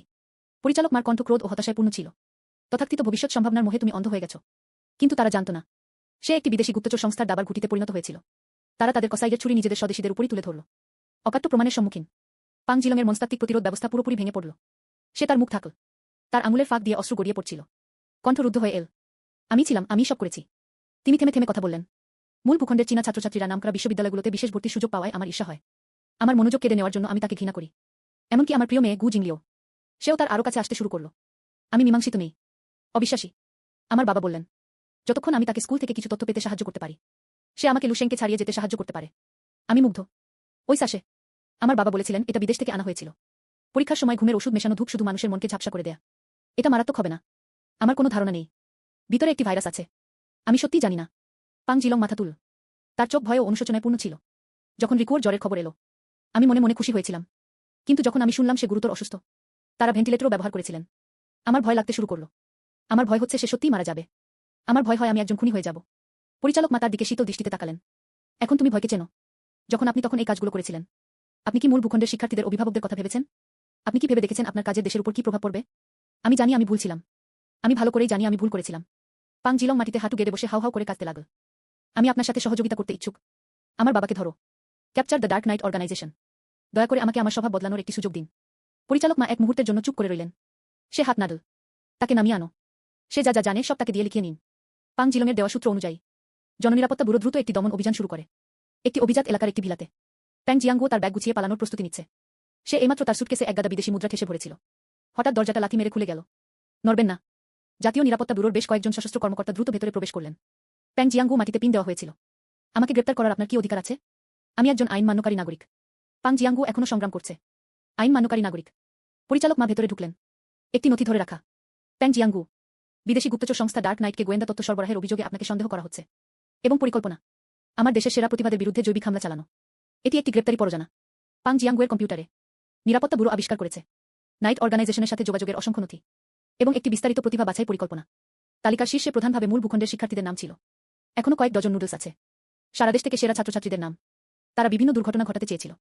এই প্রতিভাবান শিশুরা বিকাশের প্রাথমিক পর্যায়ে মারা গিয়েছিল, অথবা অপমানিত ও ধ্বংসপ্রাপ্ত হও। এটি জিয়া রাজ্যের ভবিষ্যৎ প্রতিযোগিতামূলক ক্ষমতাকে দুর্বল করে দেয়া। পরিচালক মা তালিকাটির দিকে তাকালেন। আমার মধ্যে ভয়ের একটা ঢেউ খেলে গেল। একই সময়ে পাং জিলংয়ের দেওয়া ঠিকানার ভিত্তিতে আরও একজোড়া এজেন্ট। একটি পরিত্যক্ত কারখানা। ডার্ক নাইট সংগঠনের যে সদস্যরা পাং জিলংয়ের সাথে যোগাযোগ করেছিল তারা ধরা পড়ে। স্মিথ ছদ্মনাম ব্যবহারকারী একজন বিদেশি গুপ্তচর। তার বাসভবনে এজেন্টরা বিপুল পরিমাণ গুপ্তচর বৃত্তির সরঞ্জাম খুঁজে পেয়েছে এবং যেগুলো এখনো পাঠানো হয়নি। আরও বেশ কয়েকজন ছাত্রছাত্রীর জন্য বিশেষ উপহার। মামলাটির সমাধান হয়েছে। সত্য প্রকাশ পায়। পাং জিলং স্বেচ্ছায় তার অপরাধ স্বীকার করেছে এবং অন্যান্য অপরাধীদের গ্রেপ্তার করতে জাতীয় নিরাপত্তা ব্যুরোকে সহায়তা করুন। পুণ্যময় কাজ আছে। তাছাড়া অপরাধ সংঘটনের সময় সে নাবালক ছিল। আইন অনুযায়ী তাকে লঘুশাস্তি দেওয়া হয়েছিল।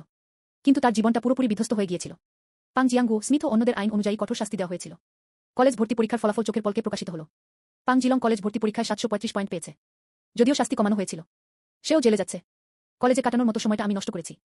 প্রিন্সিপাল লি ওয়েনু, এই বছর সিংহুজা বা পিকিং বিশ্ববিদ্যালয়ে কাউকে ভর্তি করা হয়নি। যখন সমস্যায় চেন কিউ হে এবং লি ওয়েগু আবার এলেন। এটা এখনও সেই অধ্যক্ষের দপ্তরই আছে। অংশগ্রহণকারীরা ছিলেন অধ্যক্ষ, শ্রেণীশিক্ষক এবং আমি। চেন কিউ হে সর্বপ্রথম নীরবতা ভাঙলেন। শব্দটা জোরালো ছিল না, তথাপি এর একটি অনস্বীকার্য কর্তৃত্ব রয়েছে।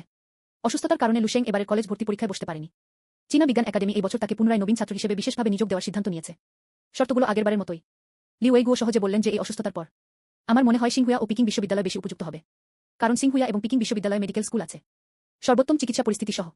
এছাড়াও সিংহুয়া ও পিকিং বিশ্ববিদ্যালয় সমন্বিত স্নাতক, স্নাতকোত্তর ও ডক্টরাল প্রোগ্রাম চালু করতে আগ্রহী। মনে হচ্ছে সিংহুয়া ও পিকিং বিশ্ববিদ্যালয় জিততে দৃঢ়প্রতিজ্ঞ। অধ্যক্ষ লি অত্যন্ত আনন্দিত হয়েছিলেন। কিন্তু আমি কতটা ভালো তা দেখে কোনো উত্তেজনা নেই। তার মুখে তোষামোদে হাসি লেগেছিল। আমার দিকে তাকিয়ে আমি বললাম, লুশেং সহপাঠীগু, আমরা এই সুযোগটি হাতছাড়া করতে পারি না। শ্রেণী শিক্ষক ডেঙ্কি আরও বলেছেন, গতবার তুমি বলেছিলে যে তুমি নিজের কলেজ ভর্তি পরীক্ষার মাধ্যমে তাদের স্কুলে সুযোগ পেয়েছ। এখন তুমি কলেজ ভর্তি পরীক্ষাটি দিতে পারোনি। তারা এমনকি বিশেষভাবে তোমাকে নিয়োগ দিতে এসেছিল। এই শতাব্দীতে একবার আসা সুযোগ। তুমি কিসের জন্য অপেক্ষা করছো?